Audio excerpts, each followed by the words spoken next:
Hello, everyone, and welcome to the WebDM Twitch channel. This must be Thursday night, which means we are playing The Land Between Two Rivers. As I was celebrating yesterday, now that I have a full complement of games again, I know what day of the week it is, and that makes me a whole and complete person. So I like to go around and see how everyone else is doing and whether or not they know what day of the week it is. Grant, how are you doing?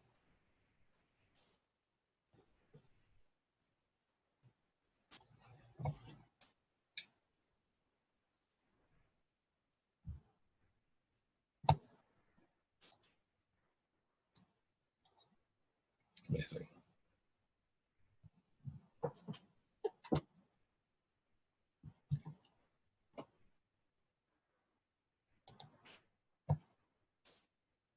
It would help if I actually sent my audio to the stream. So none of that actually went through. Hi, everybody. My name's Grant Ellis, and I'm doing great.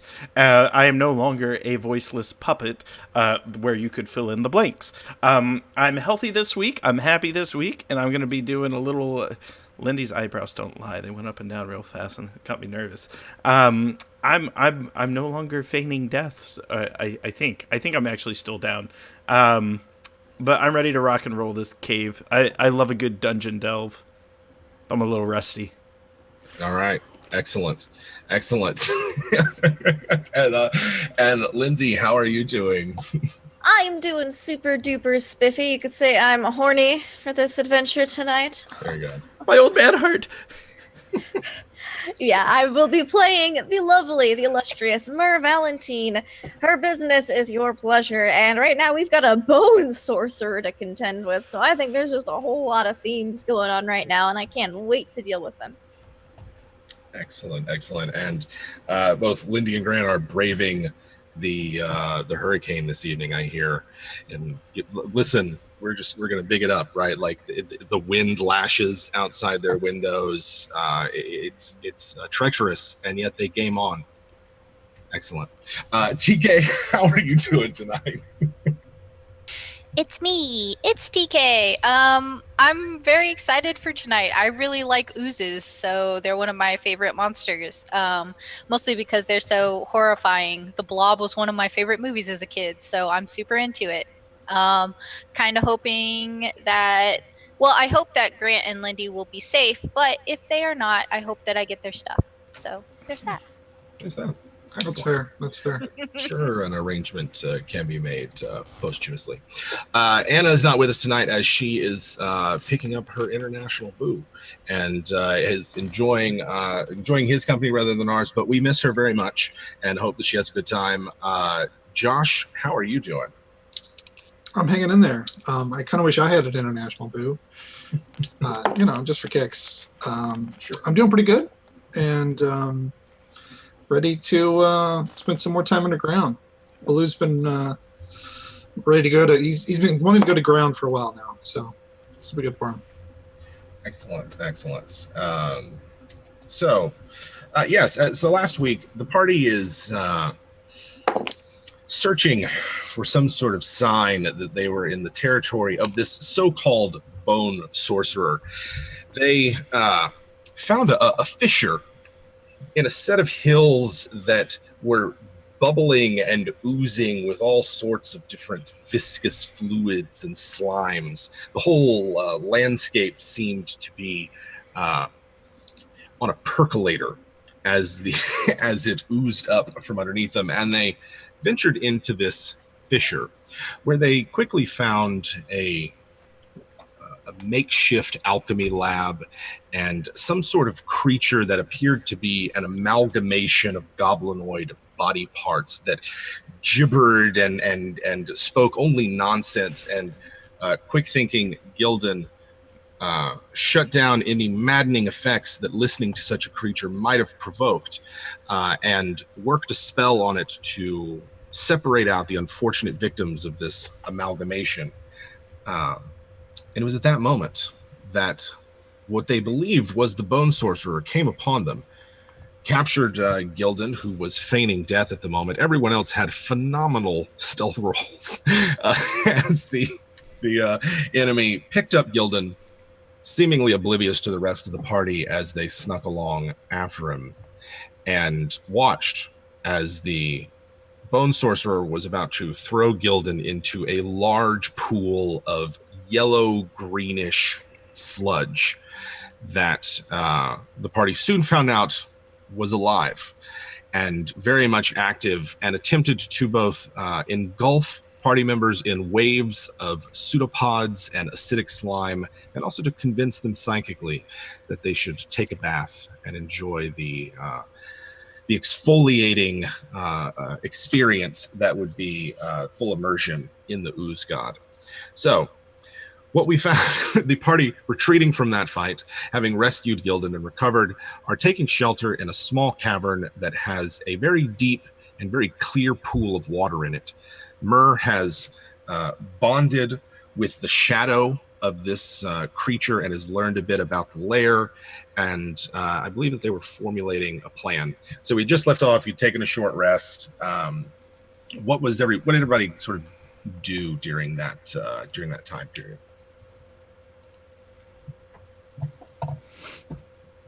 How long were they resting? It was about an hour. Then I'm A short awake. rest. Yeah. Yep. Yep. Yeah. Was she was just doing the thing with the shadow the whole time. Okay, that's what Myrrh was doing, communing with the shadow. About and when does the feigned death?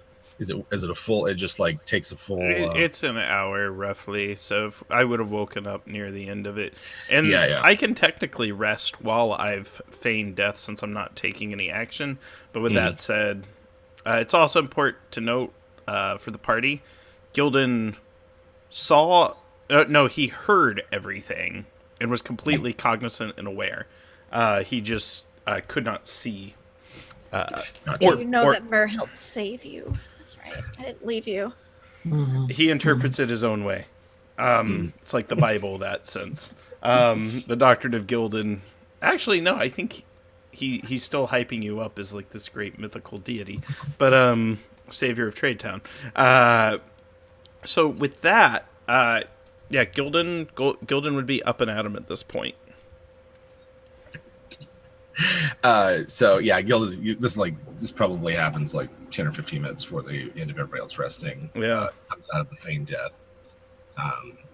Ellie and Bokroithwake seem to be just chatting about something. The tongues has worn off, but they're attempting to like. See, she seems to be teaching him that body language, eh? Yeah, modern. Yes. Mm-hmm.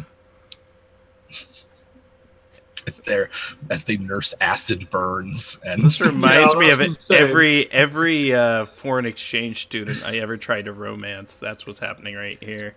Exactly. So Gildan comes out of his feigned death close to the end of the rest. How about Icky and Baloo? I mean, Blue got hurt fairly bad, but he cured himself. He was interested in exploring the laboratory. That's kind of his deal. Yeah. Okay. But if it's a little too dangerous to do that alone, he might wait. And where's this water coming from? As near as you can tell, it seems to be a very still pool. Looking down, you can see perfectly clear about 35 feet, and then there's a bend past which you can't see. Okay. Okay, so it might continue on. Possible. That might be fun to explore. Yeah. I think you'd explore that. Okay, so during the short rest, you're going and exploring the pool. Yeah. Give me how does Baloo accomplish that? He's gonna turn into oh gosh, what kind of gross fish could he turn into? A post-apocalyptic fish. A lungfish. Like a lung, Yeah, like a lungfish. Yeah. He's gonna go that route, and he's gonna dive on in. All right. He pieces Good old out. mud skipper. Yeah, as you say, like flops down on the cave floor and then He just throws himself in. into the water. Yeah. Okay. All right, yeah, you're in. It's cool and refreshing, Hmm, clean. nice. Yeah, I'm gonna go see how far this bend takes it. Okay, the bend is more just like a ridge in the what would be like a cave chimney, right? So it blocks vision and would create a kink in anything, but it otherwise more or less continues straight. Some corkscrews, some curves, and it's about 100, 110-ish feet before you are approaching what appears to be a mouth of some kind, like the end of this shaft. Mm-hmm.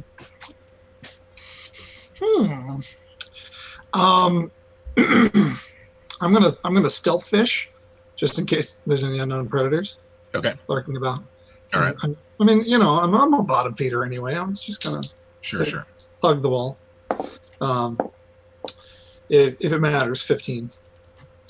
And yeah, I'm gonna see what's at the mouth of this little cave thing, or this. I don't know what you'd call that. Lake. You're not sure. Yeah, I mean, right now it's a pool. Like before you turn into a fish, you'd be hard pressed to feel like it'd be a tight squeeze for Baloo. It's not that big of a pool, but as you approach the edge, you're sort of like swimming along the bottom, using the shadows to hide your movements. You swim. Do you exit the tunnel, or you just swim to the very edge? I exit the tunnel. All right. You exit out of the screaming mouth of a very large statue that appears to be corroded and pockmarked, some sort of metallic statue as it's covered in rust. And looking around immediately, you can't see the bottom of it. The water's too murky. It obscures after about probably 20 or 30 feet. But you really don't see anything other than this enormous metallic statue that you just swam out of the mouth of. Weird.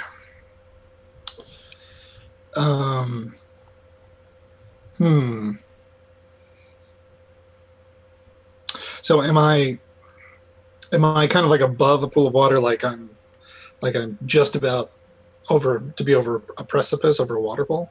You are entirely submerged. The whole thing is underwater. The whole thing's underwater. Okay. Yeah, you cannot see the surface. You cannot see looking around, like behind the statue, water. Weird. Okay. What is the statue like grounded on? You'd have to swim down to see. Oh boy. Oh, okay, I will. Okay. Okay. We'll let that stealth ride. All right. You swim down, and just a second. There is this statue. Maybe had a vaguely humanoidish face, very corroded, covered in like coral and rust and the like. Swimming down, you see though that it's multi-limbed, right? Like 6 arms, and the lower half of it is decidedly piscine, right? Scales and fins and all the like. And so, but you swim down a considerable distance, much further than the tunnel that you had from the top of the pool to exit where you were. Much further than that. Okay. Blue's been gone for a couple minutes now at the from this tunnel. Well, it's shorter than the couple months he usually goes off for.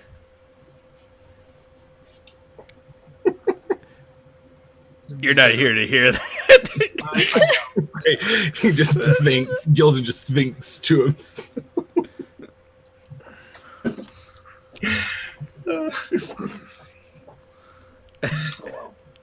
How long do you go, Blue? I'll get concerned if he's gone longer than an hour. I'm not worried. Okay. Yeah. Not worried. I'd like to get a sense for how big the body of water is that this thing is submerged in. If I can if I can get like two, like, you know, if I can get like an angle, if I can go along the bottom, find out where the statue's connected, like find out where it's resting, and then maybe like try to find some other. I mean, this could be like an underground sea. Who knows? Okay. But I wouldn't spend more than about 5 minutes going in either direction. Okay, so no more than 5 minutes. You get to what you imagine is its waist, where it goes from humanoidish to fishy, and there is still no sign of it resting on anything. You know, you still, you know, you're not quite out of time, but you keep swimming.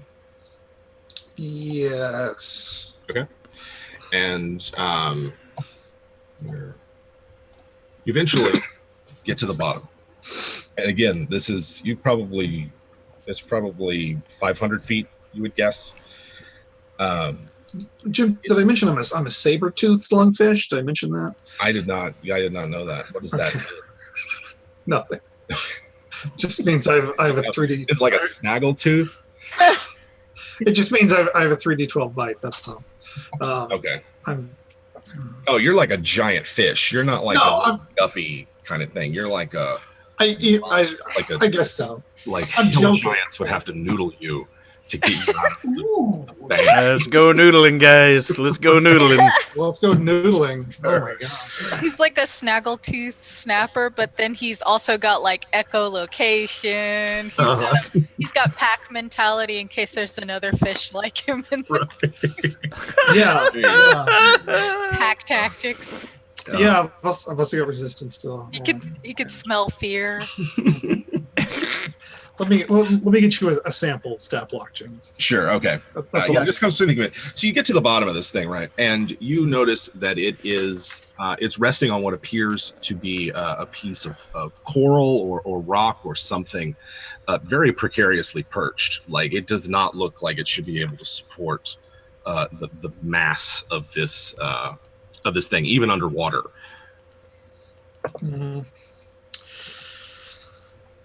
That's a little distressing. D100 roll real quick, Josh, for Okay. blue. D100. Hey. 62. 62. Yeah, you look at it. Are you investigating further? Well, at this point, absolutely. This is how Baloo dies. All right. You notice that the rock or coral that that the statue rests on is just like a nugget of land, and then it's just ocean. Like it's floating. Mhm. Can I make an Arcana roll? Sure. And is this some kind of portal? You know, I'm constantly looking out for portals. Why not? I mean, 12.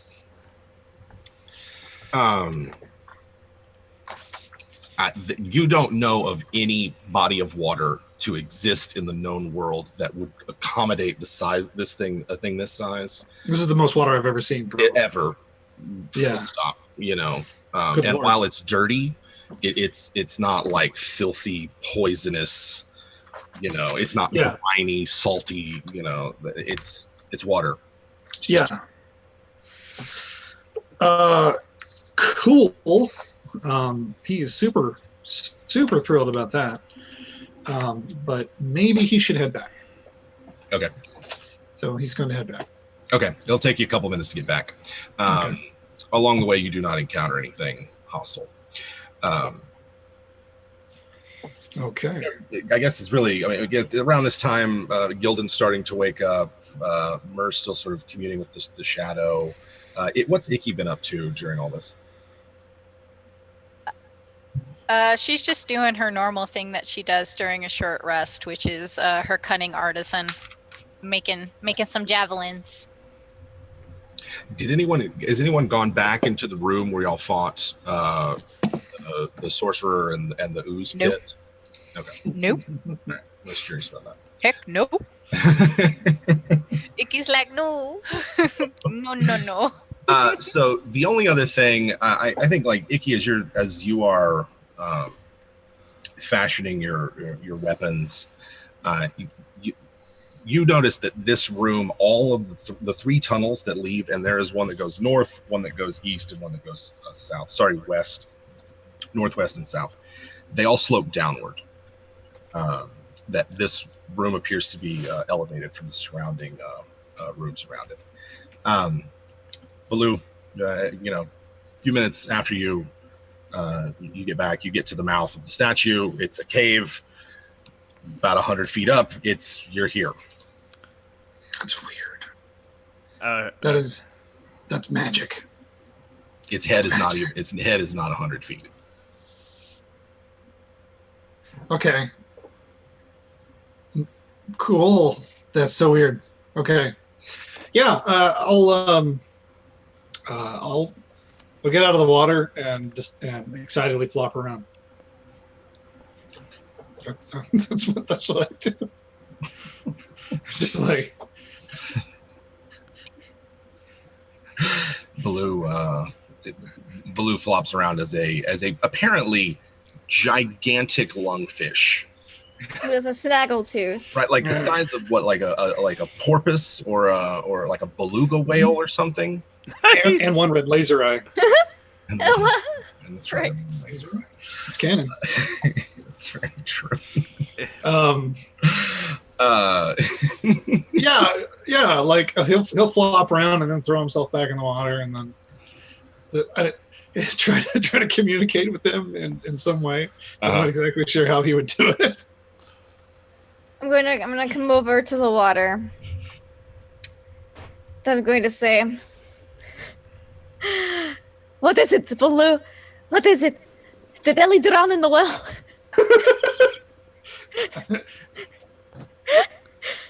No. All right. No. Is there something we want to show us? Okay. Are we going to drown attempting to find this thing? Yes. Okay. Well, what do you want us to do about it? He'll point his head at. I mean, he might point his head at Icky, knowing Icky can swim well. Icky. Oh no, Icky can't actually.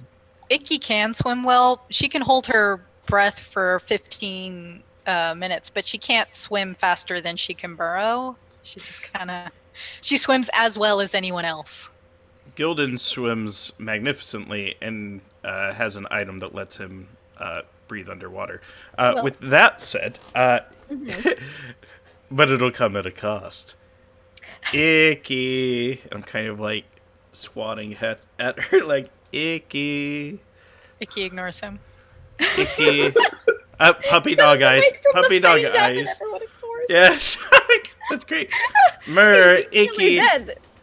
Is the ghost of Gildan? I have needs. Mer, my Gildan's like starting to.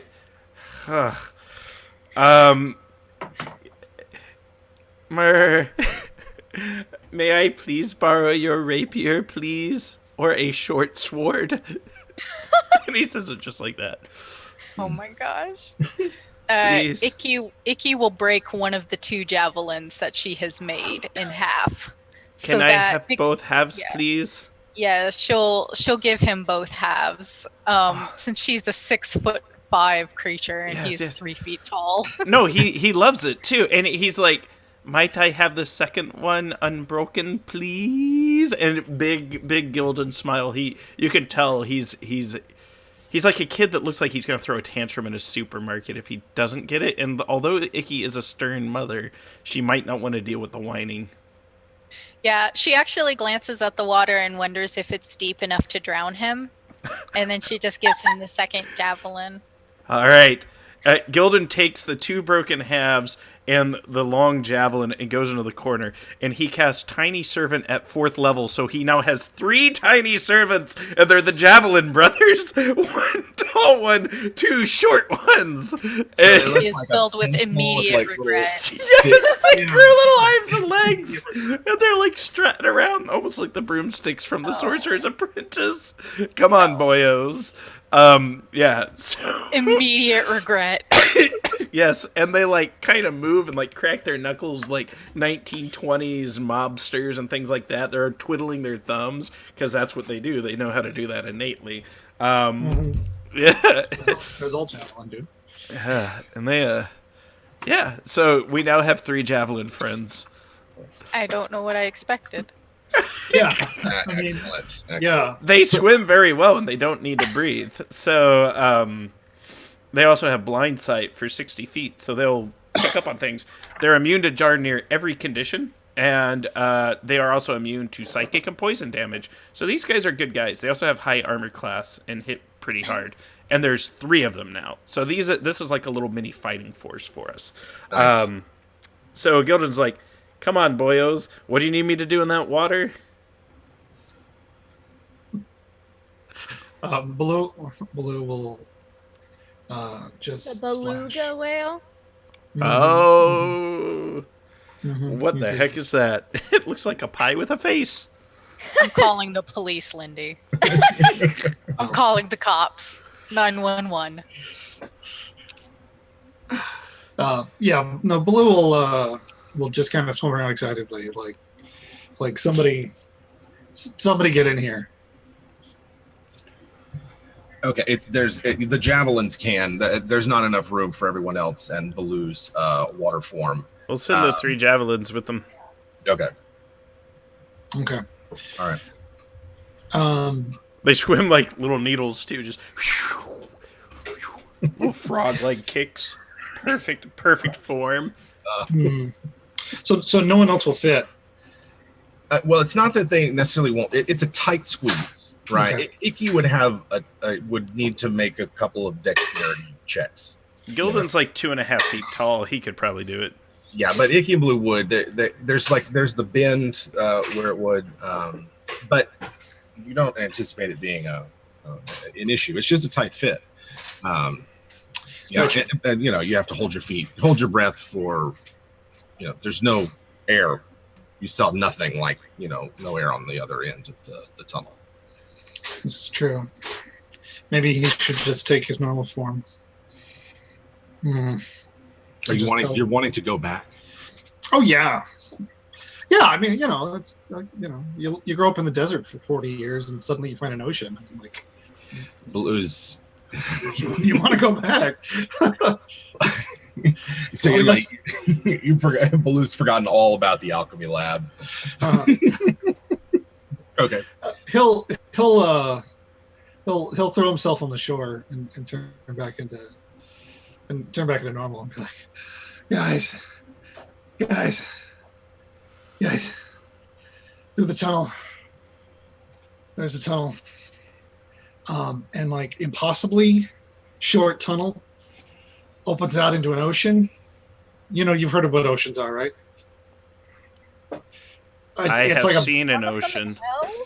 Yeah, oh yeah, it's like a big puddle or lake. It's like the sky except on the ground. Yes. Yeah, just on the other side of that, there's one of those.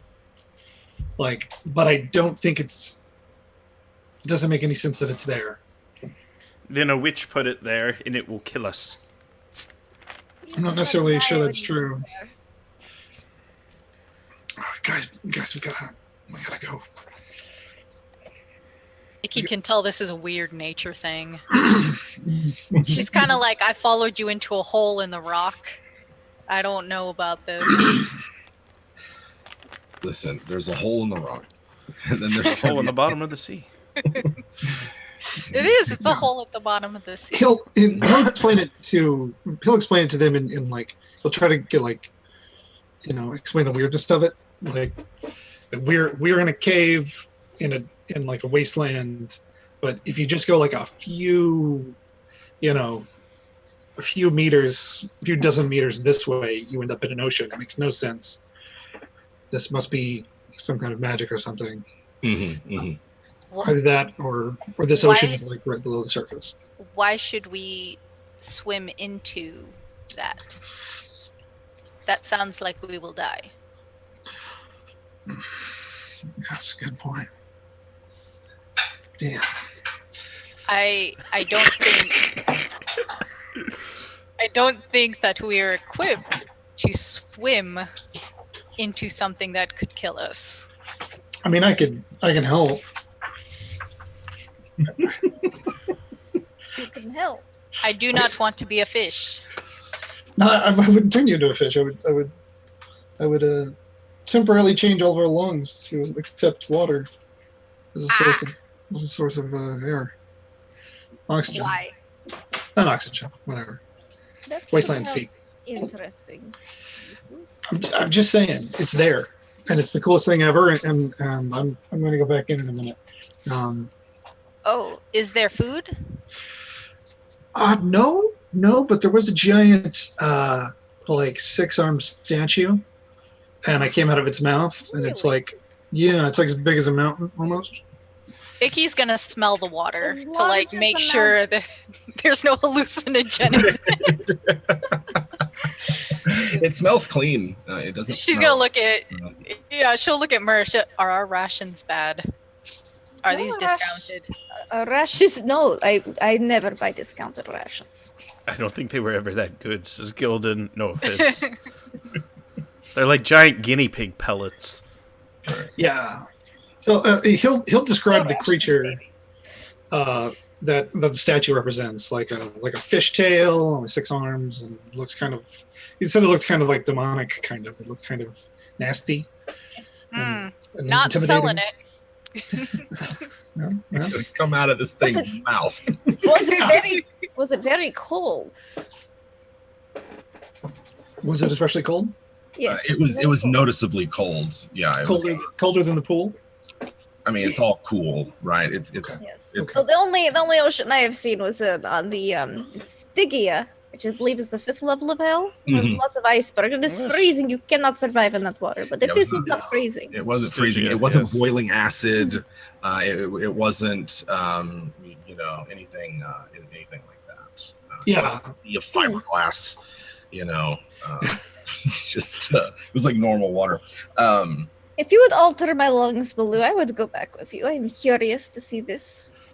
I'm just saying, if we want to do it, we could. Yeah, Icky will look at Mer and ask Mer if she recognizes the fiend or the monster that he described.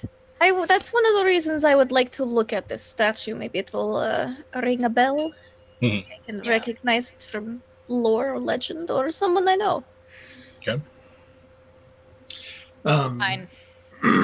In game terms, I would need to prepare spell water breathing, but You'd have to prepare the ritual. Like, is that what you're saying? yeah, like I Okay. didn't take water breathing Gotcha. today. We've never needed it. Right. Yeah, I mean, what it's. we're Yeah, like we live in the wasteland. Yeah. Yeah. Okay. Yeah. I see what you're saying. Yeah. Because druids don't have ritual casting. So either way, you can't. But someone might be able to for a There, price. Gildan might have something up his sleeve. The price is 8 hours of sleep, and then we can do it. Right. That's right. It's not happening immediately, but But, clearly Blue is excited. Blue's also soaking wet. yeah, And, yeah. He I loves mark this ocean on my map. mhm. it. At the very least, I mean, I don't know.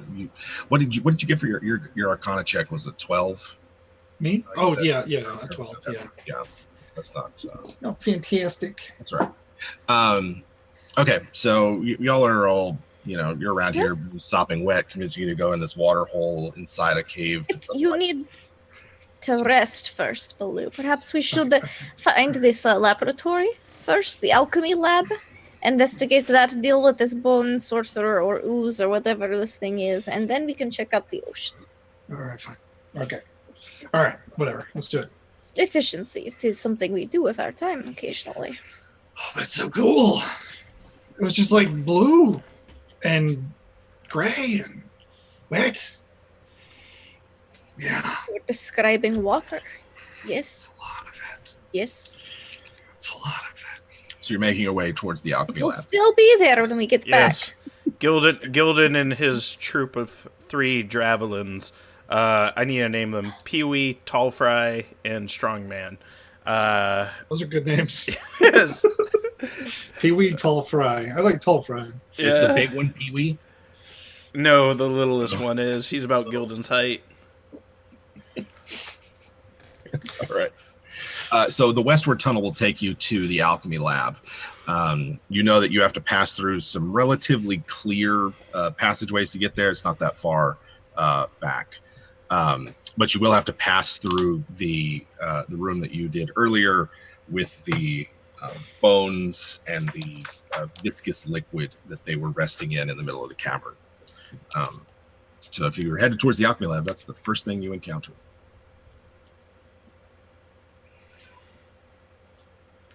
Sorry, just thinking about water. Sure. So yeah, the last time you were here, you were following the sorcerer and sort of keeping an eye on the plan.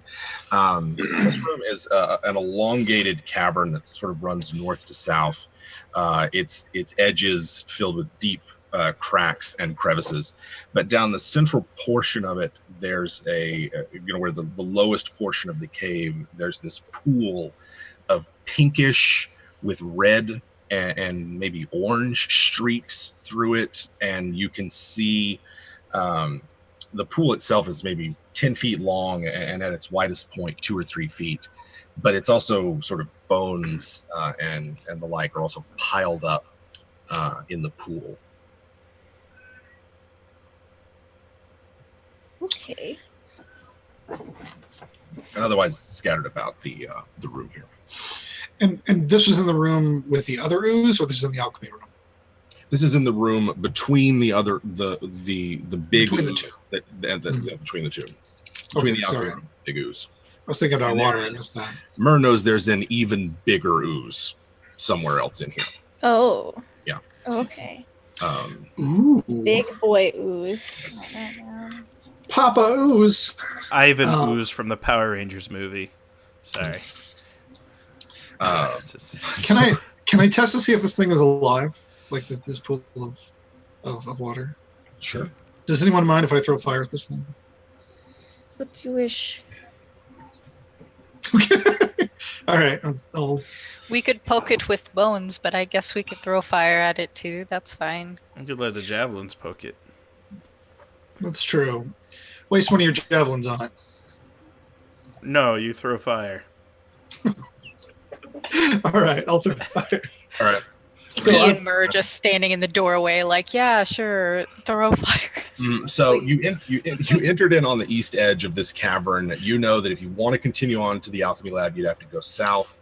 Where is everybody at? Well, as Baloo is about to start tossing around some elements. I am practically in the next room already. Okay. I would like to be within like earshot, but we have something between me and everything else as he starts to throw fire. Cover.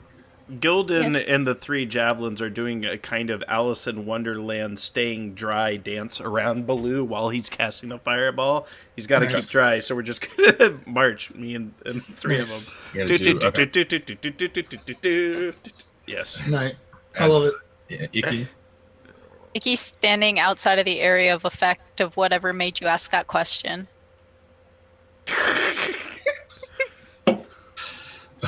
No, she's probably in the doorway. She's probably like, ooh, no. She remembers what goes on with these things. Ellie and Bekroithoi have exchanged weapons and are now like testing each other's weapons out. And like, Oh my god. Oh. Icky is in the doorway, but between them. okay, all right. Like a 7th grade Just dance like- chaperone.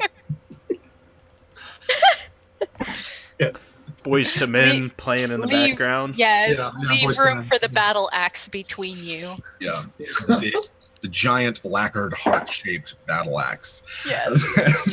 That's that will be between them. Perfect. So Baloo, what spell are you casting? I'm casting Produce Flame. Cantrip. Excuse me. Yeah, I produce a green flame and throw it for 12 fire damage, ignoring resistance. All right. Everybody roll initiative. Blue Sorry, guys. this produced flame, and it like skips along the water, or not the water, the liquid's surface, and you see it make slow undulating ripples, and pieces of particularly the orange parts of the liquid begin to sort of like catch on fire as they get to the surface, but the whole mass of bones and liquid begins to like quiver and starts to rise up. So it's go time. I should roll myself. I got an 18. Can anybody beat an 18? No, Gildan has a 17 though. That's 17. Or at least I maybe someone else can. Okay. Anyone got less than a 17? Presumably the rest of you do, but like what else? I got an 11. 11, 10. 10. 10. All right. And Myrrh has like a ridiculous dex, yeah? I mean, it's pretty at 16. Okay. That's not So, bad. yeah, but I have ridiculous charisma. that's right, yes. Yeah, Icky's got 15, so Okay. So initiative order is surprisingly myself, then Gildan, Baloo, Myrrh, and Icky. We'll say Ellie and Korthik, if needed, will come in at the end just because. But they were, doing other stuff. Baloo, fire skips across. You're sort of closest to all this, yeah, but you don't have to be right up at the edge. No, it occurs to me that sometimes you play a high wisdom character without having a high wisdom yourself. Sure. Okay. It's fine. But I'm not going to be right up against it. I'll be like Right. 10, 15 feet away. Okay, so you're about 10 or 15 feet away. This thing starts to get up, and what you notice is that these bones start to form and collect themselves into a semblance of their former shape. But it's not there's no matching, right? So like one guy's femur, one of the left one is like longer than the right one, and so these misshapen, ill put together humanoid skeletons covered in this pinkish, streaked with red and orange and bits of white, gelatinous liquid forms around them, so that they sort of look like see-through goblinoids, like Mythbusters ballistic gel, I got Yeah. or sort of what it kind of looks like as they undulate and jelly themselves towards you. There are how many of them there? They are. It looks like there's 3 of them right here, and they're going to move to attack Baloo. What I need. So, because if I recall, Murrah's out of sight. Icky is is back as well, and then Gildan, you and your odd squad are near Baloo, dancing around. Yes. I see a cat. All right, here you go. What's Baloo's AC? A paltry 13. Paltry 13. One of them hits you. Okay. Second one hits you. Don't do it, Jim. And the third one, seeing a crowded field, is going to move. Grant, give me a number between 1 and 4. 3. That's what I rolled. 3. That's a 4. It's 3. And then the third one comes and attacks Gildan as they just sort of like shamble forward and attack. Good luck with that. Gildan's AC is... I think it's 18 right now. Yeah. Okay, then that one misses you. So Josh, Baloo is going to take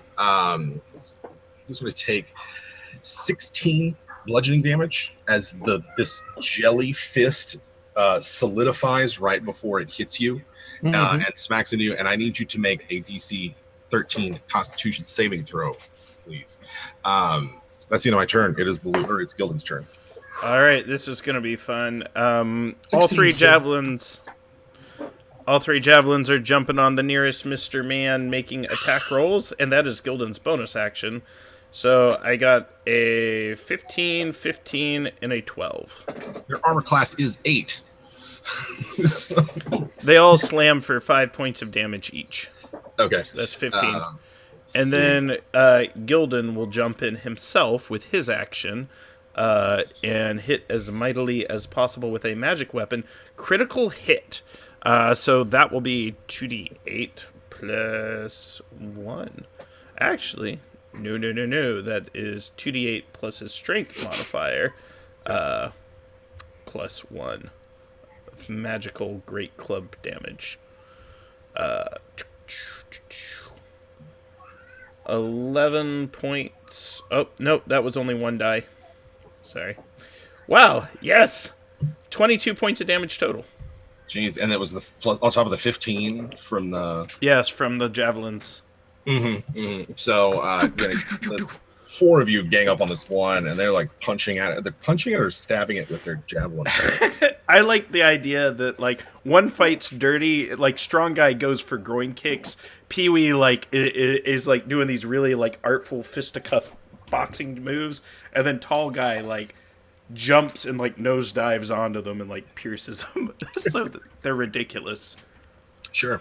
And then Gildan comes in with his magic great club, smashing through the skeleton at the center of the liquefied organs and blood that constitute this ooze, and sort of splattering it in a giant smear along the cave floor. As that one drops. Baloo, it's your turn. Ow, he says. Yeah, let's not get hit anymore. I'm tired of getting hit. I'm going to do another. Ever. Yeah. Yeah, druids are not known for their AC, which is why they can turn into things with lots of HP. I'm going to make another tidal wave and push these 2 that came at me back up against the cave wall. Okay. So I need 2 dexterity saves as water flows from nowhere. Delicious water! Delicious water! I got a 12 and a 2. Not both of those fail. And let me roll for damage. They're knocked prone and presumably, well, it doesn't say they're pushed, but they're not prone. Okay. They get slammed. All right, so they're both of them knocked down. There's a slope floor. They're like, they slide a few feet away from Blue. Give me some damage. Otherwise, Myrrh, it is your turn. Unless you want to move or something, Josh. 19, and since they're prone, I mean, they can attack. I'm going to back away. Okay. About 10 feet. Okay. Myrrh? How far away are they from me? They are like 40 feet away. Okay, I'll step 10 feet closer. I will viciously mock the weakest looking one of them, if there is one. And I would say, I would love to insult you, but I'm afraid that'd be beyond your level of intelligence, most likely. I'll need him to make a wisdom saving throw. All right. Here we go. 0? That's 0. Okay, well then he's gonna have disadvantage on his next attack and take 8 points of damage. Okay. Yeah, it's sort of like you see it, and you know how like warm Jello, you can tell it's about to liquefy, but it's still holding its shape. It kind of does that for a second, like sweats on the outside of its ooze skin. Yeah, it's like sweating. Yeah. Sure, like more bits of the bone poke through the thing. Sure. So that was not 8 points. Yep, 8 points of psychic damage, and then I back up my 10 feet again. Maybe, yeah, 10 feet. Excellent. So you're back behind cover if you want that. Yep. Yeah. Icky.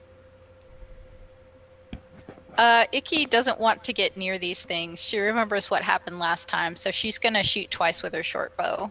Okay. Are they still prone? Is that a yes? Yes, they're still prone. Awesome. I would love to not screw this up. Oh, it's a good thing too, because the first 8. one was like a 4, so.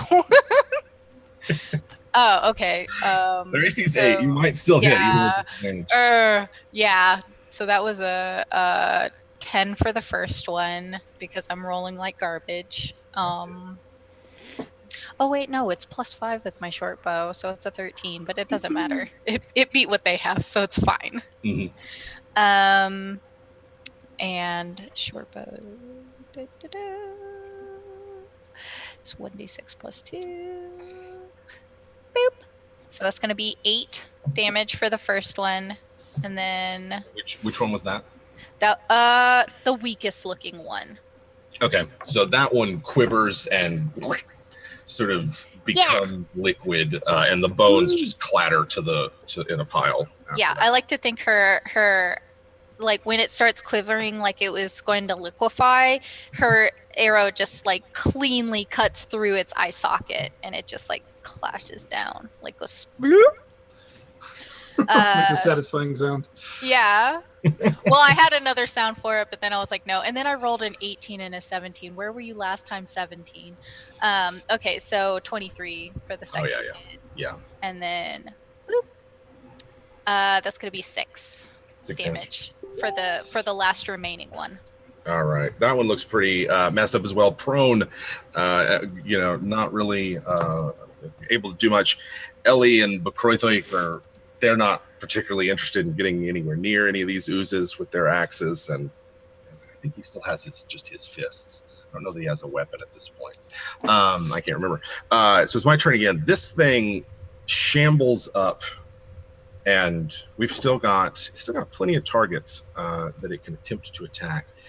But you see now, instead of a big jelly fist that it is attempting to attack with, it's a ooze-covered skeletal hand that they're trying to slash out at you with. All right, here we go. We'll say that they don't really recognize, and they are not after anything non-living.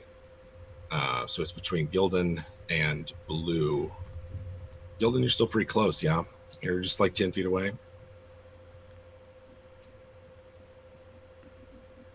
Yes. You just backed up a little bit. Or sorry, not Gildan, Blue. I'm all over the place. I was like, I'm very close. Yeah. Exceptionally. I backed up 10 feet. Okay. I believe is what I said. All right. It can't reach you. It stands up, and most of Has to get up from prone. it just like shakily gets up, and its claws are reaching out to you. Can it do anything at range? I don't think so. As it does not have reach, so it's just like trying to come get you and come at you, but otherwise it is not able to make that attack with its 10-foot speed.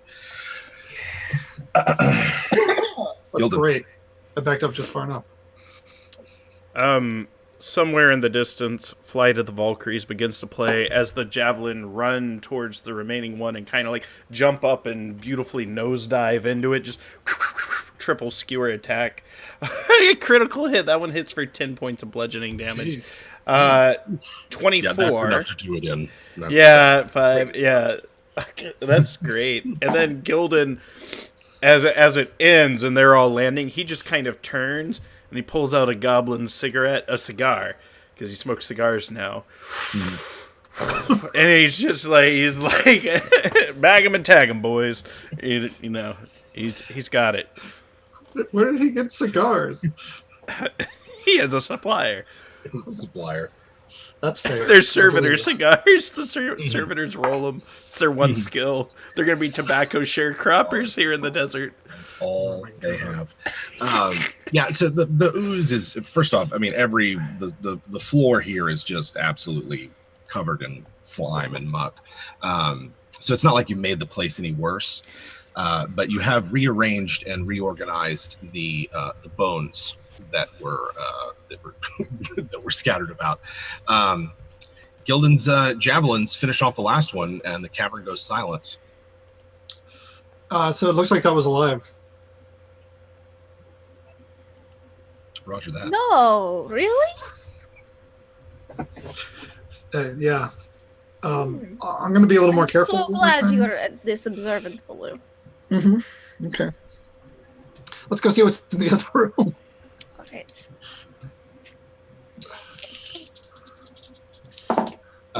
Back to the alchemy lab. We got XPs for that. Yes, we're going to the alchemy lab. It's not that far away. The candle still burns. Excuse me.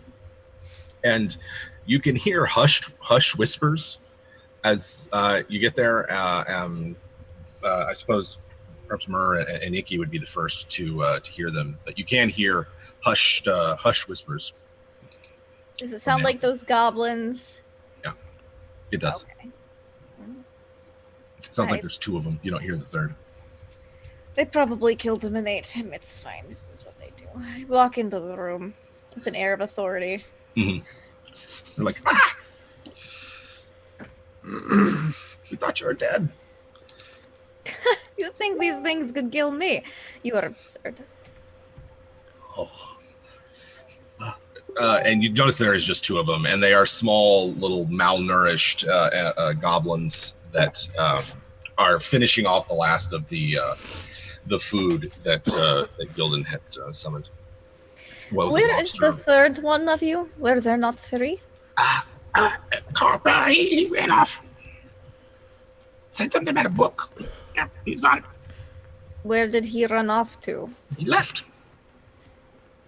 The cave? I think so. He did not go deeper in, because there's other tunnels that led off from here. Yes. He wanted to get out. He's pretty mad. And why are you two still here? They just they look around and they're sort of like, we don't really know where we are. Bird's just so done with goblins. There's a Goblins and whole goblinoids. full of them. Like, takes a deep breath. Mhm. You know, if you stay here, you're eventually just going to die, alright? Like, you have to do something about yourself. Well, I mean, like, that guy can make food. We can't just follow you around. No. Oh. Icky nods yes. Please follow us. Let's If see. you'd like... I've got wireless headphones and I can hear it all. Yes, my brothers, you will join us. You will learn the ways. He's like, yes, please follow us. Gildan's like, join me and your javelin brothers and you will never go hungry again. They're suitably impressed with animate javelins. Yeah. Oh, still one die. New acolytes. Yes. You will be the first goblin ministers of the Church of the Servitors. Icky Well. loves the way that Goblin tastes, so this really works out. It's really working. You know what? Not all goblins taste the same, Icky. We've had this talk. Well, I guess if they're dead, they can't really prove me wrong, so it's fine. This is true as well. Myrrh, you see the two of them. They seem both, one of them at least maybe caught Icky's eye during that moment. Of course, they are, Gildan's offering to make food for them just to follow them around and be some sort of prophet or something. They don't, that's fine. Fine. They'll do that. That's fine. In Follow making for food for them, now. he makes food for us. There's certain things. I'm thinking we're gonna get them nice and plump. I want this to be a whole story arc where we make sure they get like 9,000 calories a day, and they're just like waddle. They become a burden to us, but then finally they're just like, all right, baste us, and then we just start, you know, Yes. getting them all That's nice the and little juicy. walk in Yes, there. little free-range goblins. Yes. Excellent. I'm ready. My favorite part of D&D is when it inevitably descends into cannibalism. Hey. Not Icky's species, so That's true. That's true. Interspecies cannibalism at the very least, or at least, you know. it's like the opposite definition of cannibal. That is, isn't it? That's just that we all are, or most of us It's are. just regular food. Damn it! One of those anti-food. This happens all the time. I Cannibalism all the time. But it's inevitable. Someone will be roasted alive. They seem like completely down for this. They're the one guy's like, my name's Bat, and the other's like, call me Gaga.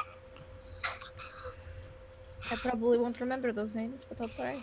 It's good if they don't have names; they will taste better.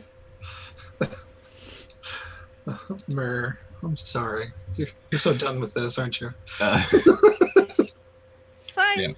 I shall endure. This is a trial. I mean, do you are you Do you are you his prophet as well? Mm, mm. No. No. Oh. These are what we call non-believers, and he kind of gives Murr a dirty look. Oh, well. You want us to do anything? Yes, I want you to memorize the sacred text. And Gildan pulls out, it looks like 7 phone books bound together with like a string, and he hands it to him. He's like, all right, these are the first 7 volumes. There are 43 more. But they're back at my camp. And this is the introductory text. And you must learn the songs, and you must memorize the law, and you must recite it day and night to each other. And yeah, so that's and Gildan's like moving a lot more spry. He's no longer burdened by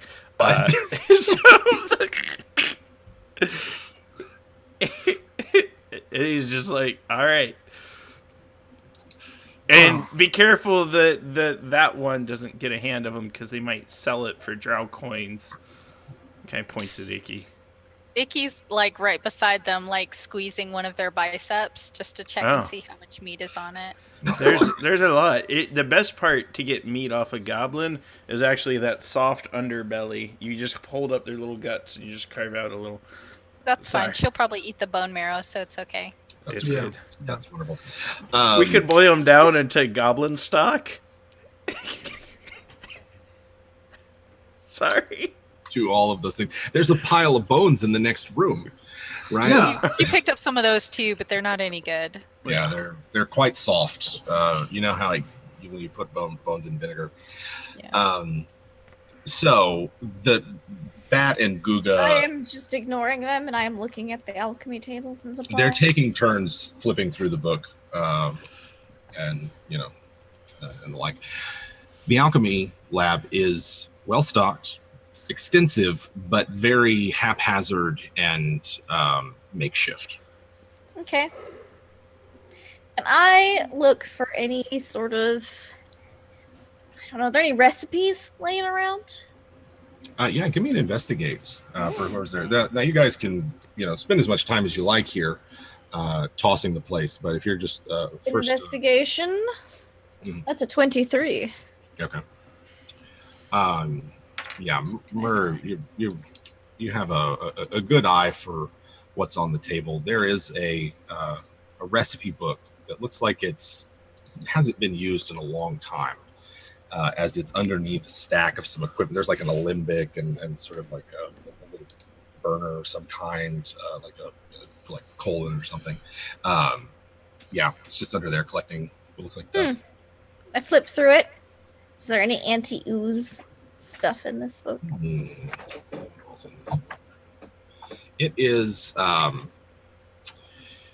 so as you're opening it, make me a dexterity save. Oh no. Okay.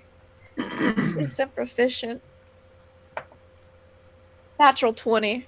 Okay. You avoid the cloud of just moldy spores and dust that's on this thing as you kind of flip it open. I have a cloth over me. That's true. Okay, so you've got that going for you as well. So there's a cloud of it that sort of poofs up out of the book. And like I said, many of these pages are quite brittle. There's a dampness to the pages. It seems like the book got wet at some point. So as you're flipping through it, it looks like there's stuff for recipes for alchemist's fire, the usual sort of basic sort of stuff. the normal contraband that the don't want people to have. That they don't want you to have. And then towards the end is where it gets into the various ooze-like alchemical recipes. Ones for turning potions into oozes, or imbuing viscous liquids with semblance of life. One in which you're pretty sure if you followed all the steps would create a little homunculus of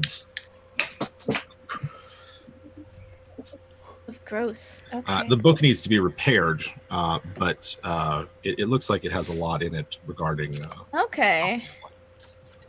I feel like I could reverse engineer any of these to kind of melt down some homunculi, homunculins.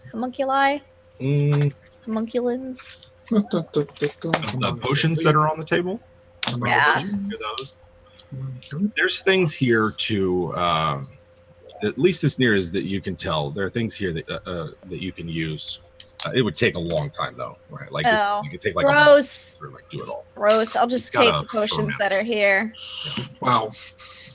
And stick them in my bag.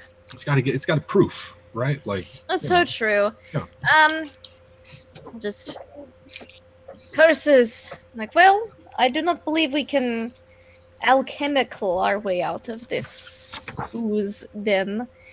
Unless we would like to spend a month here, and I have no desire to do any such thing. So I mean, I can go spend a month in the water if you guys want to. I would like to see this ocean before we leave. But I'll look at my map that I made from the dude that I communed with his shadow. Is there anything else of interest on there? In the caverns, then. So you know that further beyond the pool that you first encountered, there is a much larger room with several smaller pools and then like the big one. Big one. Okay. You also know that there is another room much larger that has a similar sort of like bones and the viscous liquid. And that many of the tunnels towards the back of the cave complex are choked with mold and fungus. Gross. Like that. Yeah. Okay. In what room did we find the thing that was starting to kind of kick our butts a little bit? That wasn't the big one, was it? That was sort of like that was the opening room to that one. You'd have to okay. to get to the bigger room beyond. I'll inform them of this. Would we like to attempt to get rid of the thing, the ooze? I don't know if we were hurting it or if we can just walk around it, go into the larger room. Or we can say, fuck it, and just leave after exploring this ocean. Are we... No, I might have been thinking about water, but do we know if the bone sorcerer is dead or gone? Was that him? We do not know. You're not We sure. don't know. Yeah, the Medusa Queen was vague and seemed to suggest that like this would be a nothing for her, but it's important that you do it. And then the Wastelanders that you talked to, all they really knew was like, yeah, there's someone north of here that sort of fits that description and he melts people. Perhaps there's lots of different notes here about experiments about turning things into oozes. Perhaps the bone sorcerer turned himself into an ooze, or one of his creations consumed him, or took over his consciousness. Something like that. Something probably really fucked up. And yeah, that's true. Yeah, it's important to note for Myrrh at least that you knew the skeleton of what you think is the bone sorcerer was a half-orc, but you didn't take its shadow. You took the ooze creature's shadow there. So yeah, there's still a bit of mystery to it. But you know. Did Myrrh, whenever she talked to the shadow or took the shadow, did she see how the goblins got here? They don't know where they are, so it's not like they walked here purposefully, right? It wouldn't have been. It was part of like its surface thoughts that it kind of be thinking about. Things it would share freely. No idea how it selects things, whether it goes out and gets them or. It had interest in goblins, and I'll gesture over to Gildan again. Probably weak. Yeah. Looking. Although the skeleton was of a half-orc, so they take anything apparently.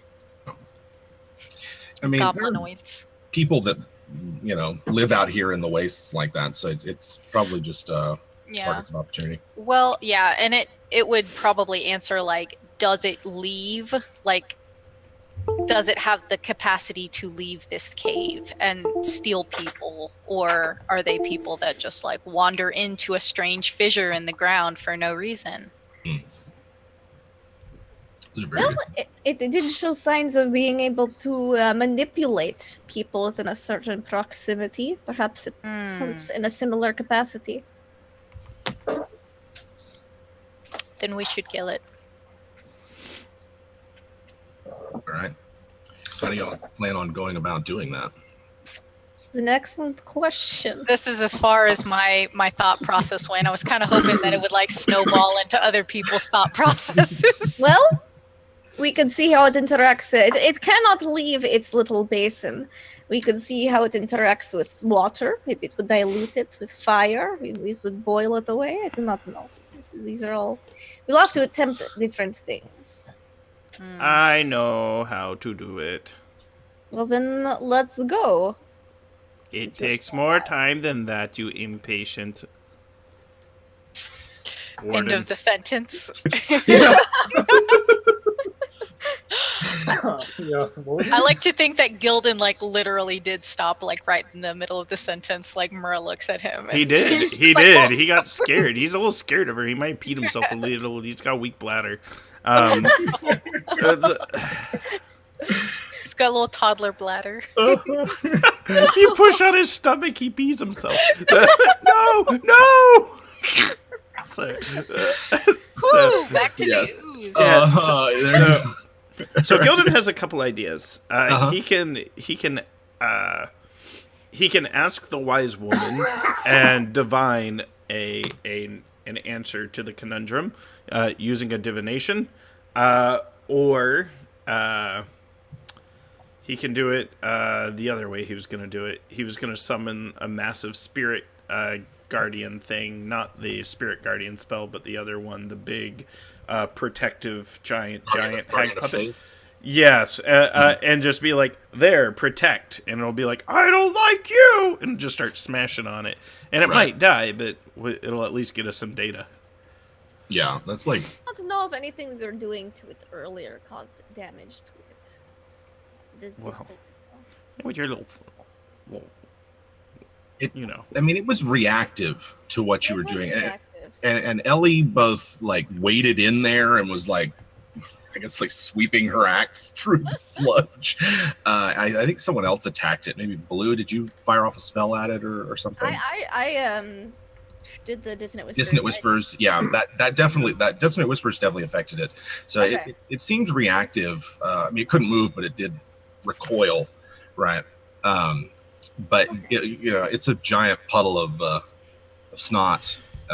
So it's difficult to kind of tell. Exactly. Yeah, it's kind of like this. The Guardian of Faith would do roughly 20 radiant damage every round for up to 8 hours. It's a lot of damage, potentially. Yeah. No, actually, it Once vanishes it out. does- It does. yeah. After it does 60, it disappears. 60 is still a lot. 60 is a lot. No, 60 is a lot. Nevertheless, 60 is a lot. All right. Okay, so the plan is what? To park this spell over Yes. the pool? Possibly. There's two and- plans. There's that's the way of the fist, and then there's the way of the other fist. One is to ask Way of Baba the Yaga two for the fists. answer and see what she has to say, since I can pray to her. Although she might be upset if I've calling her so quickly the last time to tattle on Myrrh. Forgot about that. I'd never been there before. Is that through a divination spell or a class ability? It's a divination spell. Okay. I think so. It's y'all's choice. I think y'all have a lot of. You have a full alchemy lab with considerable ingredients and the like. Short rested up. We should Thing feed can't leave the something to pool. it. I think we should drink Kill it random while it's potions so distracted. one turns us into Mr. Yeah, Hyde. can I identify some of the... Because you said there was just potions laying around, too. Can I identify some of these? Yes, there are. How many potions are there? It looks like there are 3 that you feel comfortable attempting. There Okay. are others, but you Yeah. think they may have gone south. Just I'm just going to give those to pour other people. potions into it. Or just Yeah. All right. I'd love to attempt to figure out what these are. Okay. Let's see real quick.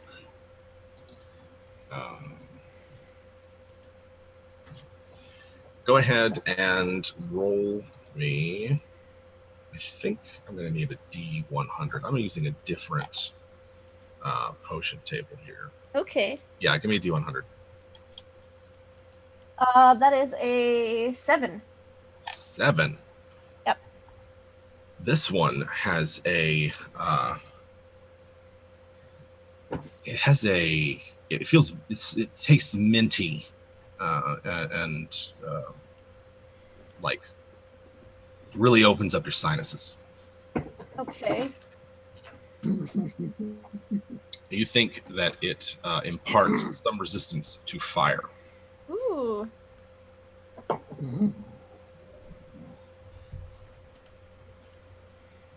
Cool. Alright, how about these other two? Yeah, Need more D100s? That one is going to be a 75. 75. Here we go.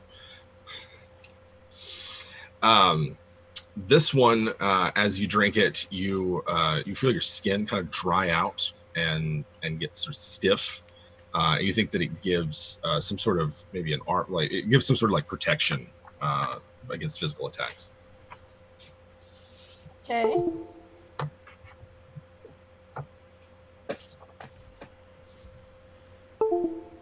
I didn't like drink it, right? Correct. Yeah, you're like sampling. Okay, cool. And then last one, 87. 87.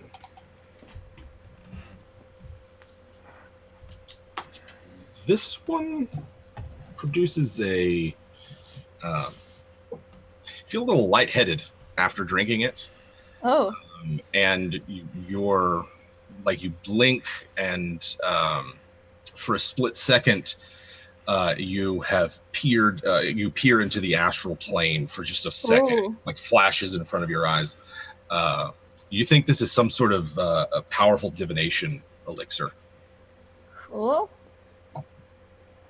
Actually literally what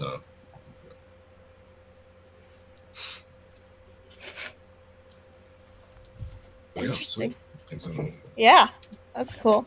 And I'll take some of the ones I think have gone bad and then label them as such in a manner that's easily removed, like little tags, so that way I can give them to people who deserve them. Yes, they will. They will invariably introduce some sort of poison or low potion, actually disease. But yeah, there's like. Oh, look! I found some of those confiscated potions. Ishtar here. Here. It's a health potion. Drink up. You know those cops? They just drink all the confiscated potions. Some of them do, probably. So there is a. I'm making a note. I'm making some notes real quick. And then let's see.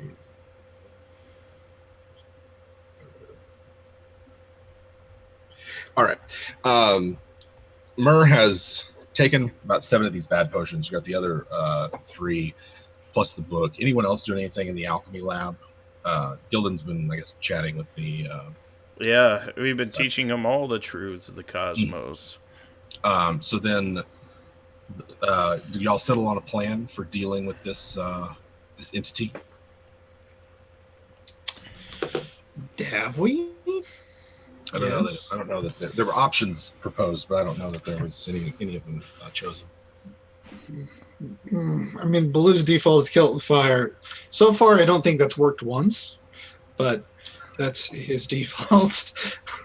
No, no. Some like servitors with like flame blade. Oh yeah, no. I Sure. mean, he can hurt. Yeah, And the servitors Mostly- remember that. they remember. Yeah, that's because they have a collective conscious. They remember every time. So harsh. so current fire, but you've also have like wield like elemental sort of fire. So Yeah. Yeah. Gildan has a couple of options. I don't know. It's up to y'all. Well, I have a crazy idea. Let's hear it. What is it? I mean, it's real crazy, and it's I wanna maybe see if I can't turn this water portal inside out and flood these entire caves and create a lake. Starting with How about we explore that ocean first, and then we kinda can start to mess with it. I kind of just want to open it up, just cork it, you know. Baloo the eco-terrorist, okay. It's fine. Icky's very concerned. How are you gonna do that? I think he can. I think I have so? similar ideas that I'd considered. Oh no. Yeah, a series of stone shapes and control waters to just try to slowly try to like you're siphoning out a fish tank and just try to get some water pressure going. Oh, Lord. Okay. This would be like a week's endeavor. Sure, it would take. I think I understand what you're saying. Sort of like create either these channels or spouts that it could sort of run in and then somehow force it up out of the. If it's a portal, if this is somehow an extra dimensional space. You did not mention a portal. No, he didn't do a very good job of describing it. That is a That's- very that's why- important thing that you should mention when describing something. That's why he was flopping around as much as he was. He was trying to take. You flop around. You get excited about food. Like how? This is big. This is really big. Just cast Lumen's This- tiny this- hut and then let him flip the world inside out. This could change the plane. All right. We Well, let's. We can open up a fresh ocean. Could you let me look at this portal before you turn it inside out and break everything? Javelins, take her to the portal. Yeah, they can take more to murder the portal. And I won't drown. Yeah. Okay, I mean- so there is a portal, right? I just heard you say portal. So there Yes! is a portal then. There is right? a portal. Is that what you're You saying, never Jim? told us. No, I'm just saying. Is that what's going on, Jim? I was using the language of the players. Yeah. to avoid Yeah. confusion. Blink twice if there's a portal. It's reasonable to assume, given what we saw. What? Mur is back at the pool with the javelin. Baloo, everyone else is, I guess back at the alchemy lab or something, or maybe you're all going together. It's up to you. So, Mur, I don't know. How do you inspect this pool? Well, I can hold my breath for 1 minute. It's up to your con mod. I thought I'd better con, but it's all dex. And you move at half speed while swimming. So it's 110 feet to the exit of this place. So I've got 10 rounds, 15 movement. I can get there, but I'd start drowning on the way back. Okay. Or you just have to start making saving throws, right? Like once you start, It takes a 1 long minute. time to drown. it takes a long Your con time. mod. Yeah, plus Okay. I've tried to kill people through drowning. It's very hard in this game. yeah. It is. You pretty much you can't let Well, them take a breath. Well, before if it's 1 minute plus your con mod, and dash action for 30 feet. I could get there, look at it, and get back. I'll do that. I mean, yeah. I could help that. Like I could turn back into the lungfish and have her like cling to me. No, Yeah. if you would like, if that would make it faster. Do it like I'm just- Waterworld. All right. So, yeah. Mur, do you want to breathe forever down there? What are you Whoa, buying? sounds permanent. It is. You can Forever. breathe forever down there in any environment. It's permanent. It's circumstantial, but it's not like a spell or anything. I mean, if she dies, it's permanent, right? What kind of hacks cleric are you? I'm not a cleric. I'm someone that killed some monsters a long time ago and looted their bodies. And Gildan reveals an That ugly doesn't make pearl sense. necklace of adaptation. Not take a pearl necklace from Gildan. Yeah. And a necklace of adaptation will let you breathe without issue in any environment, and according to Jeremy Crawford, that includes underwater. Oh yeah, no problem there. It does not impart special modes of movements, but it would let you survive underwater. And it's not attunement, right? Like you can just put it on and go. Correct. Okay. So yeah, it's as simple as that. Come on, man. All right, got it. Come on, man. I can show you the world, shimmering, shining, splendid. Really? I just rewrote lyrics for that a week ago. Oh yeah? Yeah. Tell me, princess. Wait. Did you set your heart aside? But it's gonna be great. I sang it in school, if I remember correctly. Great news. What do you want? What do you want, Goblin? He's going to be giving you the necklace if you'd like. I toss it to Tall Fry so he can kind of hand it down to her. That's like power play by Gildan. Mer just sits there like this and takes it from him. Yeah, and Tall Fry, he's a bit of a loomer too, and he's just kind of like, very, very gracious. And Gildan kind of side eyes him. It's like, why are you being so gracious over there? Why are you trying to upstage? That's great. God damn it. So Merc and Breathe, Baloo is providing the mode of transportation. You're able to get down the submerged tunnel just fine, and find yourself at the mouth of a screaming six-armed merfolk statue. Right. Do I recognize what kind of critter this is? What kind of creature, deity? Is it a devil? Is it... Depending on what kind of information you're looking for, I'd accept either a Arcana or history. Okay. Let's try Arcana. Okay. That's not bad. Oh, I'm really good at Arcana. That's a 21. There are certainly demonic elements to it. And demons come in all manner of shapes and sizes and the like. It certainly is a gigantic artificial structure. So it has sort of connotation. Does it look like it was like carved from stone, or does it look like it's been like put together like pieces? It's cast of a metal. It's cast of some metal.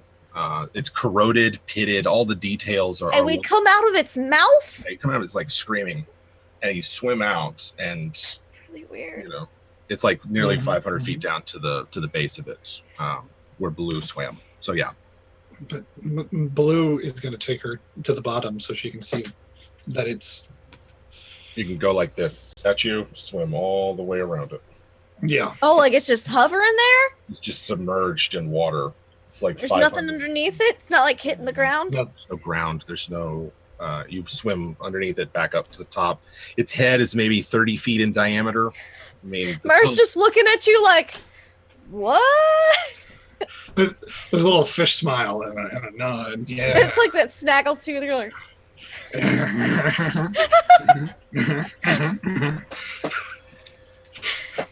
Mer's just gonna how far underground were we? Would I assume? When you were counting your steps to keep track of, like, what was it, Dimension Door, I think? Door, yeah. You're like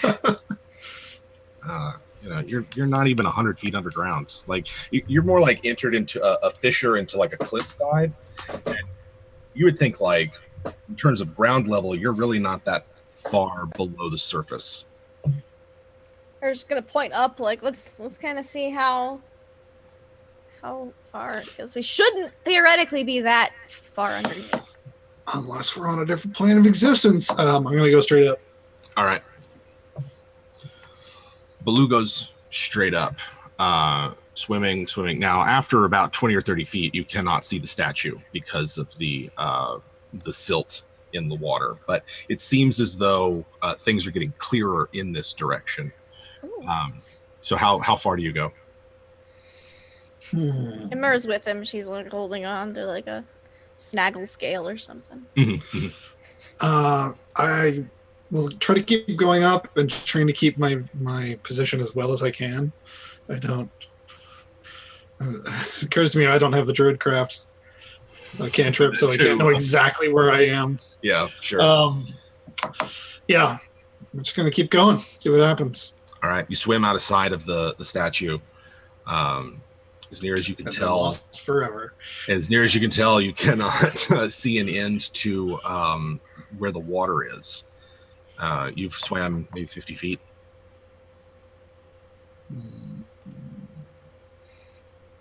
I mean, we've got the time. I say we look back around, make sure we can find the statue. Mm-hmm. And then try it again. See how high we can go. Just keep looping it, making sure that you just keep going. You're now like, I don't know. Is there speed? Is there a strong current here? There's nothing where you're at. This water's pretty. Oh no. There's pretty nothing. Still. Oh, okay. Oh, Ooh, okay. So it's still water.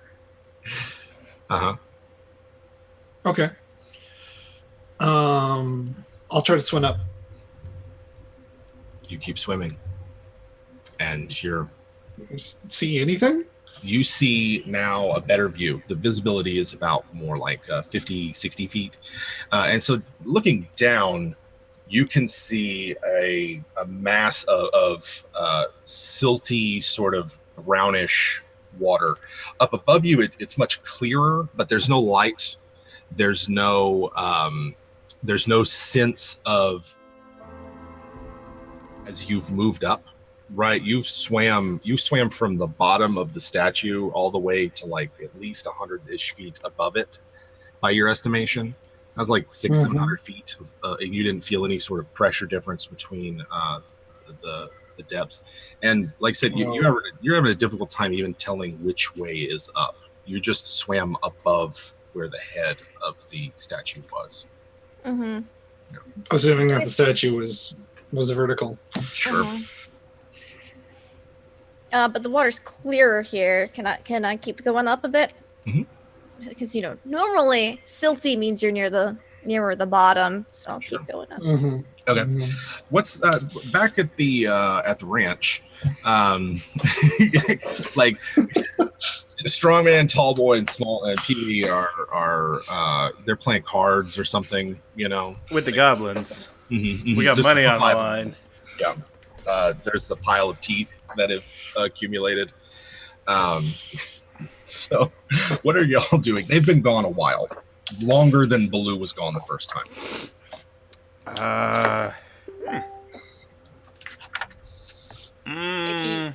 Icky now just realizes that if they're dead, she's stuck. Look, I can't fly that stupid skiff.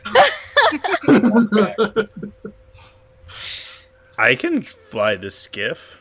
Like the wind. I'm the Wielding greatest skiff cannot pilot of all fly time. that stupid skiff. What? Yeah, I'm gonna do it. Mhm. I'll do it right now. So y'all are just sort of hanging out in the room. Yeah, I mean, she's probably gambling with the goblins and the javelins because she has like a really bad gambling addiction. Those teeth are probably like all ones that she's picked up. I'm sure one of theirs is like on top of the pile. Are you playing 3 Goblin Annie with them? It doesn't matter because even though she's addicted to gambling, she's really bad at it. Like Ellie. Yeah, would beat her. but That's how bad did she is. you know the rules to 3 Goblin Annie? Can you make a check or something? I explained it on one of the past episodes. Yeah, goblins always win. That's or the you rule. or whoever knows the game always wins. And if Icky knows it and everyone else doesn't, she may win. Icky's Just like that gonna episode of lose. Friends. Icky's thing is that she loses gambling. All right, so here's how it works. 100%. Tall Fry is the dealer, the loomer, and he knows 3 Goblin Annie because why not? And if the house always wins, Sure. just Yeah. He's got no pockets to put his teeth in. No. Yeah. So, Yeah. She just keeps upping the ante, and He's- like every he's once making in a a while, necklace like out of one him. of the goblins will like reach across in front of her, and she'll like snap at his arm, like really experimentally to see whether or not he jumps. They're gonna make like a bandolier like Chewbacca wears out of the teeth. They're gonna wear it Good. like a beauty pageant winner sash. He'll disappear eventually, so it's fine. mhm, 8 hours. Then he turns Uh, back into sticks. Save those. We'll need them later. So cut back to Blue and Mers. We see that your companions are entertaining themselves in your absence. You've swam a considerable distance in what you think is up. It's the like I said, there's not really a lot of light here, so you're having to make do with your dark vision in underwater and the like. But you can see that as you are swimming up, or in the direction that you're swimming, something large moving through your field of vision, large enough that you cannot see either end of it. Well, that's fun. We aren't a snack. We're not a snack.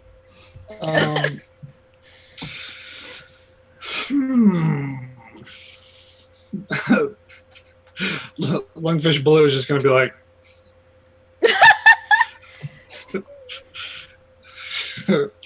like looking to her for guidance. Yeah. What do you think, boss?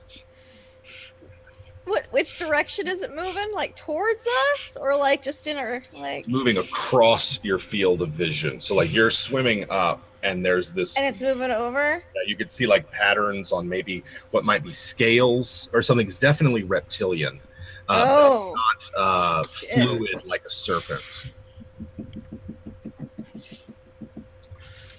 Smooth though.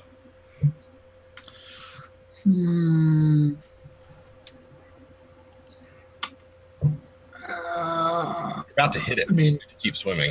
oh, Oh, I mean, really? yeah, no, we'll Can we stealth stop. swim? Can, yeah. just kind of like slow down basically, and just Yeah. kinda less wiggle. Drift. Let Yeah. your momentum sort of propel you further. Sure, yeah. Josh, you can make that. Mer's so curious right now. Hey, look at that 23. Okay. I mean, you're pretty close to it, right? Like, you don't think that it's noticed you. Whatever it is, it's clearly big enough that you're probably just not on its radar, right? Yeah, But like you- watching a bird fly by. You can get close enough to touch it if you want, and it's swimming fairly fast. Is it scaled? It's not scales. It seems more like segments of a shell. What Segments of a shell. is it? What shape is it? Is it like round? Is it like flat? Is it It's like boxy? flat from what you can see, maybe a 20-foot sort of. I want this to be a dragon turtle so bad. You should check chat. So there is, yeah, No. you are running your hands along it, and it's smooth and hard like a shell. But like I said, it's moving fairly quickly and will be out of your grass reach pretty soon. I'm just so tempted to just grab it and go. Yeah. Just like, All right, like guys. Well, let's go start a new campaign Friday afternoon.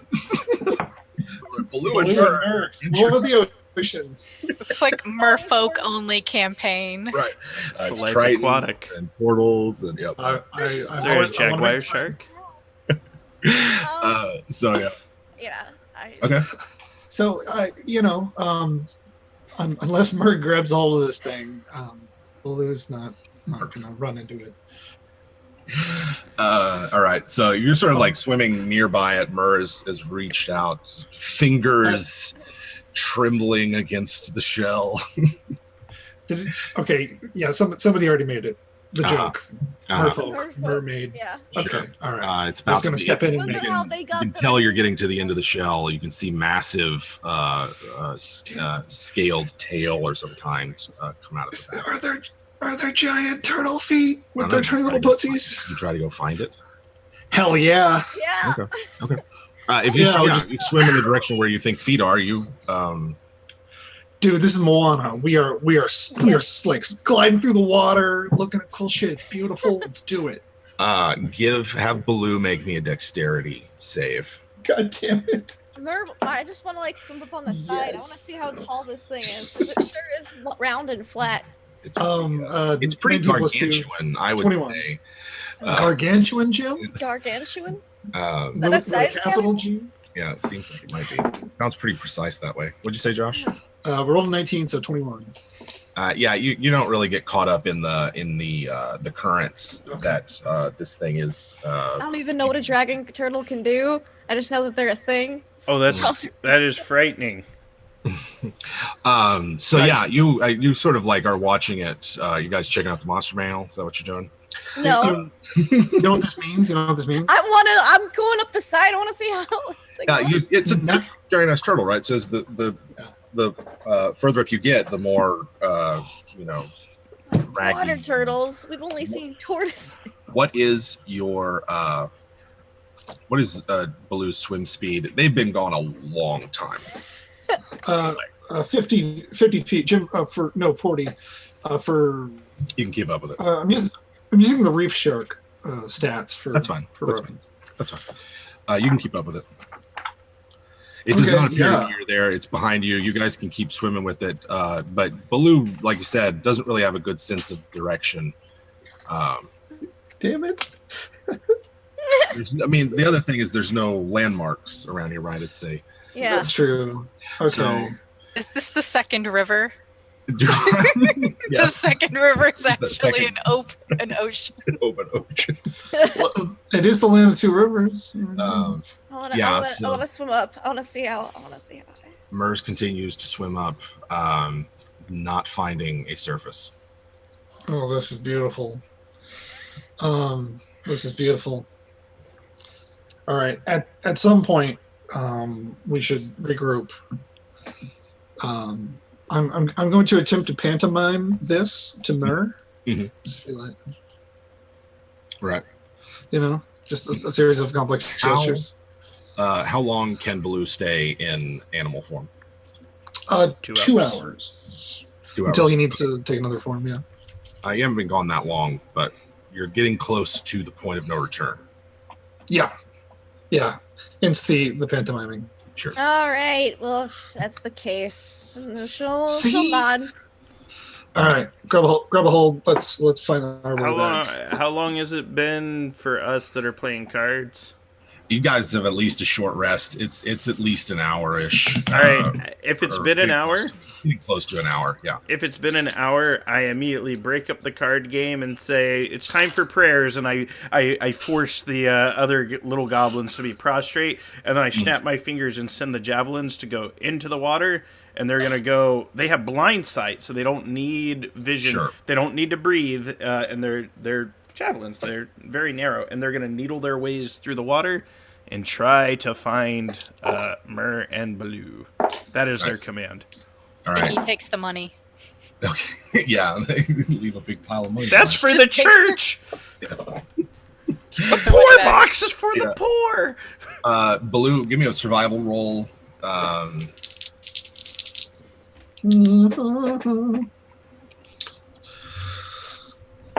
As Gildan is offering prayers for the safe return. Anybody want to give me inspiration on that? Oh yeah, I can inspire you. Can you just give me like a nice little pat? I will. I will. What'd you get? Is it a D6? D8? It's a D8 now. Okay, now. Okay.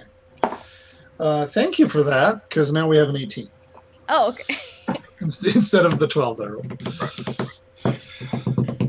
You manages to find your way back to the general vicinity before the javelin servants find you. But they do find you and escort you back through the tunnel, and Blue makes it back. Give me a D4 roll, Josh. Okay. 3. 3 minutes before your wild shape would have run out there. So by the skin of your teeth, like you guys were gone for quite a while. Like nearly 2 hours. As like maybe Ellie's taking a nap. Maybe Croythig's She's so sleepy. Yeah, he's gotten like, we're gonna do anything. So you guys get back from this excursion to some a watery wonder world, and what do you got? What's the report? Can I? I want to cast Detect Magic. Yes. I'm going to say that this is really cool. I'll be right back. And I'm going to cast Detect Magic, and I'm by myself because Blue's out. I'm going to go back in and see if I can find where this thing turns into a portal, because this has got to be a crazy kind of portal. Okay. Good. So good show. Right in the tunnel, it's the mouth, the literal mouth. Okay. Is where it goes from whatever world that you're on into this other one. You can see a strong and stable portal through your detect magic. Okay. I come back, and I will relay this information. Confirmation. Gotcha. Did my javelins find them? Yes. Mission accomplished, boys. Promotions all around. They're just lost forever in the ocean. They just drift straight up like driftwood. Aw. Aw. I'm promoting them. Oh, sorry. Strongman and Pee-wee chest bump. Don't knock Pee-wee over. They're just twigs thrown against each other. He has a weak heart. He does. So, your dungeon master has a question for you. Now that the this portal has been confirmed, And is it fresh water? On both sides? It is in the tunnel, and it's. I mean, you wouldn't want to drink what's beyond. It's clearly, sandy. You said there was a dragon turtle in there? It's brackish. It's brackish. Yeah. Yeah, but it's. Would it's I not- know that it was a dragon turtle? Have we ever even heard of those? Yeah. Metagaming, they I- typically live in salt water, but, Yeah. Gilda doesn't know that from anything. It's what I rolled on the encounter table. So. It's canon. prepared Those to- Xanathars. I was so prepared to just become invisible and be like, bye, Josh. It's mutated like everything else. Yeah. Mutated for freshwater. Yeah. Take what you can get in the land between two rivers. But you're Murr's pretty certain that there is a planar boundary there that you're crossing. Yes, there is definitely a planar boundary, which I'm not sure if that is similar to a portal. Have I seen it in my dreams? You've seen places like it, I would say. Yeah, Yeah. vast oceans and things like that. There's a lot of I'd probably sketch out the statue that I saw. Okay. I'm skilled. I think this wasteland needs an ocean. That's what I think. Yeah.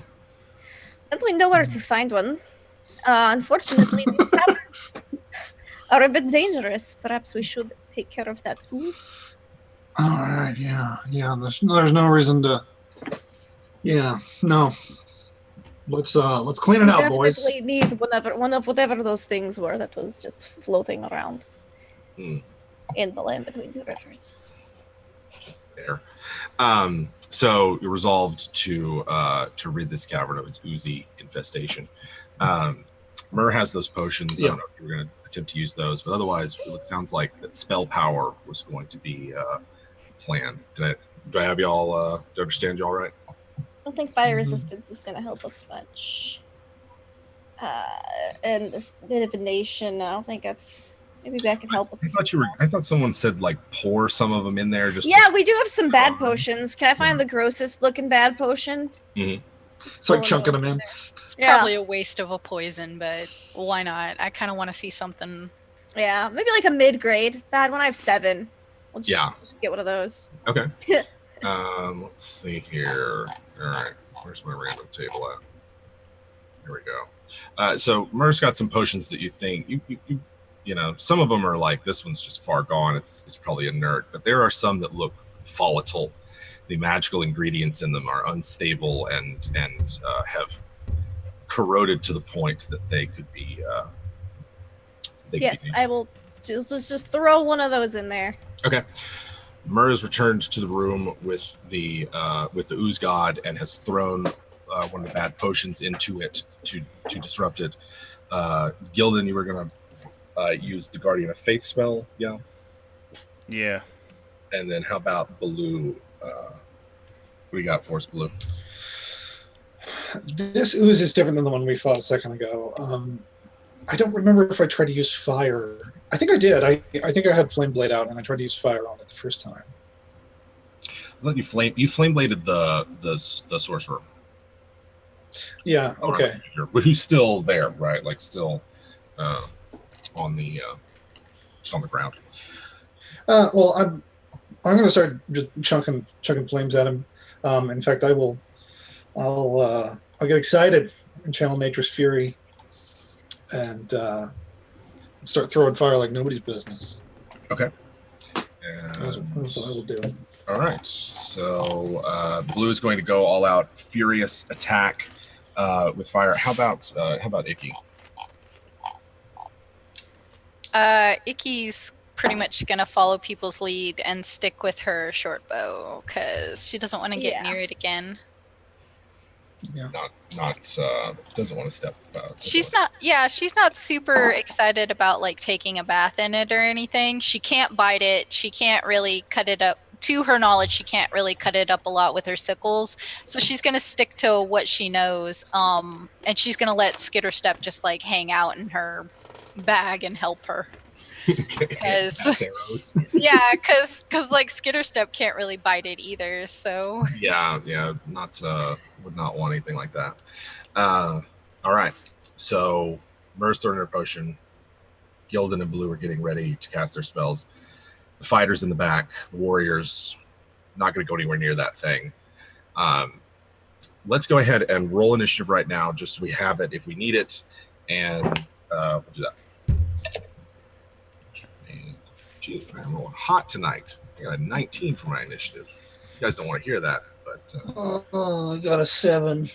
7. I got an 8. The dice are doing it. 16. Okay. 16. About 11. So, Jim, is there any special place that we get our dice from? Oh, yes, we do get our dice from Tabletop Loot. Thank you for reminding me, Josh. We do get our dice from Tabletop Loot. That's a WebDM15 code. We'll get you that. Thank you for reminding me, Josh, with the card there. And then expansion. Gildan, you said you had an 8. The Blue. You'll be the last. Myself, Mur, Icky, Gildan, then Blue. Myself, I'm not doing anything right now. Mur, you have thrown in the potion. Are you doing anything just after you throw it in? After I throw it in, I'll make sure like it breaks so that whatever contents hit it. Then I'm making sure I'm good. 60 feet away there. Okay. Yeah. And okay. So Mur's about 60 feet back after having thrown in the potion. Icky, you've got your bow out and are ready. The potion, you can see it sort of smoldering and mixing in with the ooze. Do anything at the moment, Nikki? She's going to use her bonus action to cast Hunter's Mark. But other than that, she's just going to watch and wait. Okay. And Gildan. I'm casting the Guardian of Faith. Giant puppet. This one's going to be a giant javelin. And his name is Tall Dad. Yeah. The old Tall Dad. It's like one of those like the size of like one of those Scottish cabers, like the caber tossing. Yeah, Right? which I've competed in the caber toss, by really? the way. I need to find a photo of it.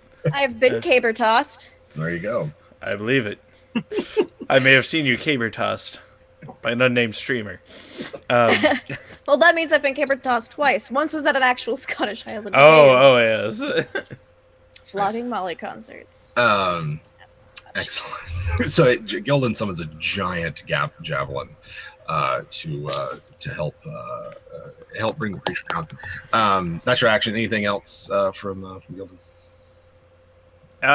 Bonus action is, boys, now is the moment of your glory. Charge! And whatever, Pee-wee, Strongman, and Tall Fry all charge into action. This will be their finest moment. Their moment, their crowning achievement. They're going to keep that ooze busy. Mm-hmm. And Can then I bonus action inspire Icky? sure, yeah. Okay. And then Baloo. What did you spell out? Should I roll? Give us a roll. 18 plus to hit.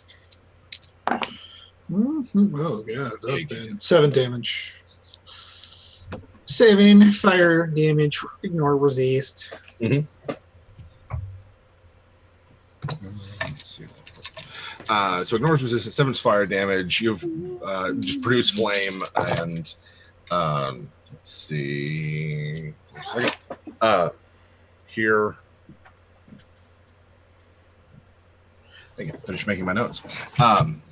You scorch the fire along the surface of the ooze, and the whole thing starts to quiver and undulate like it was the last time you were in here. And when you came in, it was all placid and sort of smooth, and it begins to form pseudopods and to start like sloshing itself back and forth in the pool to try to get at you. Let's see here. I need, and okay, that's going to be from everybody. No one's in cover, are they? No, I didn't think there was cover, so I'm Okay, good. there's not really. I mean, there is, but it's much further. Yeah, Back. I'm So- 60 feet. You are. Everyone's sort of like in action, preparing themselves to fight or casting their spells, and this thing's sloshing back and forth, and you can feel magic being worked, primitive sort of magic being worked, and in the space above the pool, there is a sort of sigil or a glyph that begins to form in the air and then expand and get wider. And as it gets wider and expands, it sort of reveals this vista of a foreign, some sort of alien place that that sort of entrances everyone. And I need everyone to make me a wisdom saving throw, Oh. Oh no. as it is trying to hypnotize you with a vision of alien vistas. Oh, that's way better. Okay, that's good. DC for this is 18. Well, I rolled a natural 19 plus 0, so 19. I think those vistas are pretty cool, Jim. I got an 11. All right. Baloo is entranced. You are incapacitated. Gildan Speed has a is- 22. Okay. Gildan's good. And you can make if you take any damage, or if anyone uses an action to 23. shake you out of your stupor, you can. Okay. 20. And then how about for AP? Icky rolled a 12. She not doing too good. It is similarly You are entranced. Well, inspired. it's a 14, but yeah. I know. Well, I would love to use that inspiration, but I'm not going to do it right now. Okay. Not yet. It appears as though Bekroithoik is also similarly hypnotized, but Ellie is not. That is my action, and there is so this happens. It's this thing. It's this like a portal that's opening up in front of you. Only more so. Those of you who passed can see that a lump of the slime is inching its way up the side of the pool towards you, and as it inches its way up, it's getting bigger and bigger. Gross. That's the end of my turn. It is Mur's turn. Can I dispel magic on this thing? Sure, I'd like to try. go for it. Okay. Whoop. I cast it. You cast the spell. It's I've got to make a check. So it's 10 plus. I think I get. Let's see. 5, 6. So it's gonna be 24. I rolled really well. Yes, 24 is enough to dispel the effect. So Myrrh cancels the vision that was hypnotizing everyone, meaning Blue, Icky, and all the rest of you are And no then I will longer. point out the thing. Also, there's this thing. There's this guy. Yeah. Okay. So there's Myrrh's actions there. Icky, Yep. you are not incapacitated.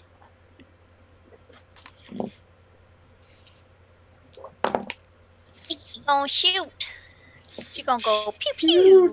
Shoot. But she's gonna shoot at like the little slime that Murd just pointed out. Okay. That So sounds she's good. gonna go pew pew. Obviously, the thing was a Pew pew. distraction. Yeah. Trying to distract me from pewing. Pew-pewing. Mm-mm. Okay, so... Oh no, where'd my dice go? Top There it is. loot. I found it. First attack is a 23. Okay, that hits. Yeah, pew pew. Second attack is like a 10, so whatever. Okay. Yeah, that's a miss. Fine. I'm sorry, I didn't mean to be that forceful about it. It's not a big deal, it's just my hopes and dreams are ruined forever. Just like- Okay. So I need... Yeah, not a big deal. Boop. Yeah, not a big deal. I don't care. It's no big deal. Plus, yeah, so I need 2d6s because of Hunter's Mark. Boop. Oh, that's cool. Don't roll it. It's fine. I don't care. I'm never using the internet one again. Yes, I am. No, you're done. 9. 9. Yeah. No, I'll definitely use it next week because I'm too lazy to bring my dice into the office. No, I know. I even have like a D30. You guys want a D30? I got 2 of those. Do 2D30 Oh, that's damage. sweet. A little dungeon crawl. I've got a Is whole that set of tabletop loot? Sochi Is dice. that tabletop loot? Yeah. No, these are from the Dungeon Crawl Classics line because it's like Oh, a D5, DCC. D7, a D11. Oh, yeah. The dice that I've been using is from tabletop loot. I just rolled a 19, and an 18 in a row. Oh my So- goodness. Oh my god! There we go. I'm into it. Your dungeon master has completely lost all order and decorum in this session. That was it. You shoot your arrow into the quivering mass of the ooze, and it sinks deep. Gildan, it's your turn. All right. First things first. Whatever it is we are fighting needs to make a dexterity saving throw, DC 14. Sure enough, I can. That is going to be 13. It takes 20 points of radiant damage. And then, does it have an armor class, or is it going to absorb these guys into nothingness? It battle- does have an armor class. Let's see what happens. Yeah. And these guys might have some form of resistance. So, they got a 15, 16, and 14 to hit. AC 16. So the One of them 14 hits. Yeah. Sorry, I'm gonna have to close down the backstage. I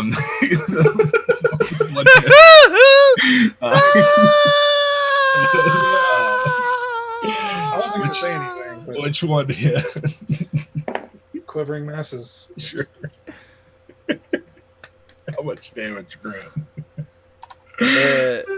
Total damage is 5. Okay.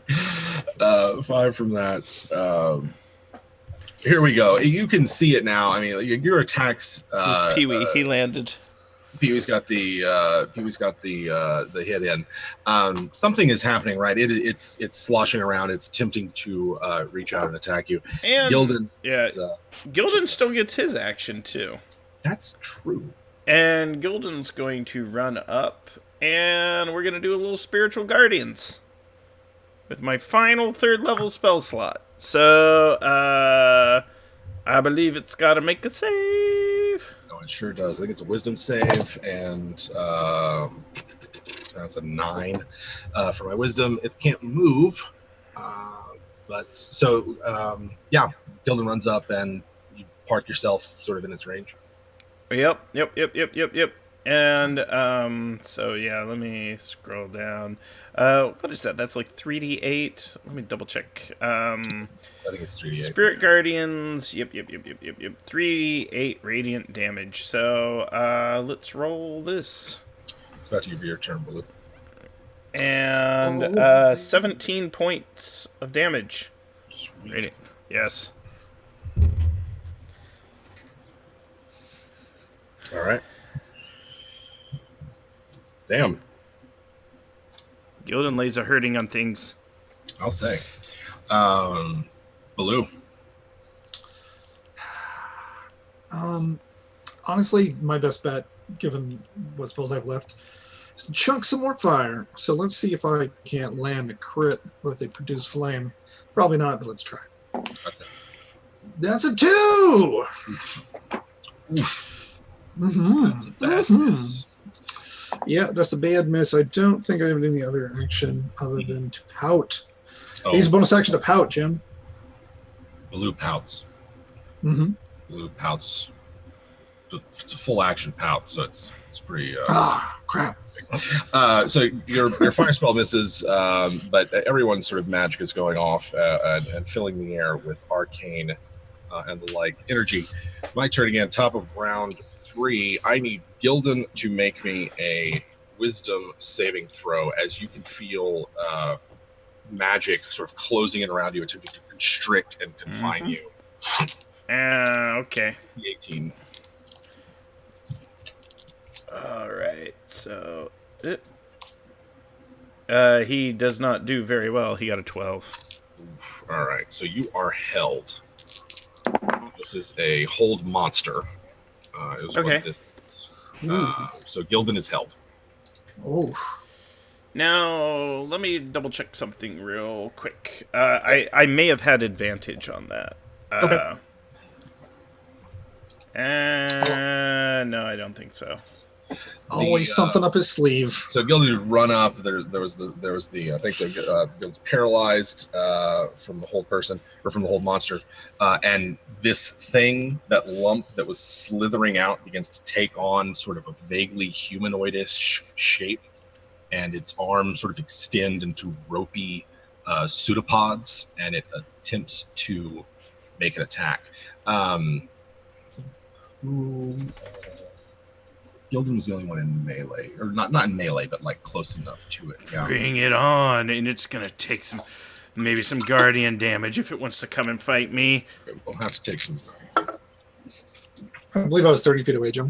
I think that's pretty flame. 30 feet away. Guardians is gone though, because if you're held, you can't concentrate, right? Or am I misremembering? What are you making up? No.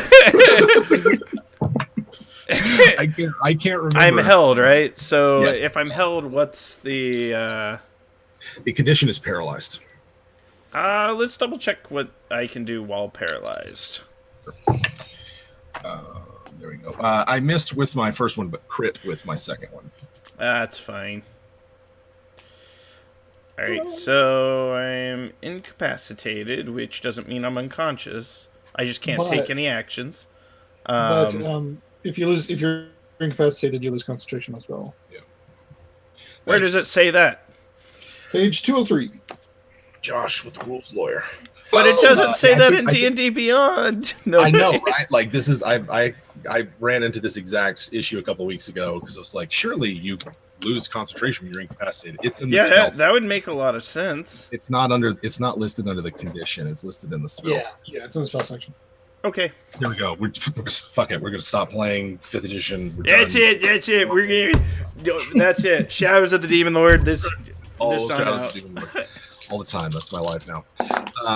All right. So so the Spirit Guardians isn't up, but it still has to get close to you, and the Guardian of Faith still is, as well as your tiny servants. It critted on you with 1, so that is going to be some dice that I will roll. Guys, I'm sorry for rules lawyering. No, That's it's right. okay. It's just my digital companion that has thrown a lot of money at some developers to get this right, have failed me. So, There's money on the line. to be fair, it's nice having it right here. How much? Gildan is going to take 32 bludgeoning damage. I'm fine. That's mice nuts. I'm tougher than that. Slams down on him and attempts to wrap its slimy pseudopod around you, but it doesn't have enough actions left. Myr, it's your turn. Gildan just got hit hard, and is paralyzed. Puppy eyes. Oh, those do not work on Myr. I would murder children. It doesn't. Puppy eyes. You literally shake a child. Like, that doesn't work. And I taught daycare, so it doesn't work.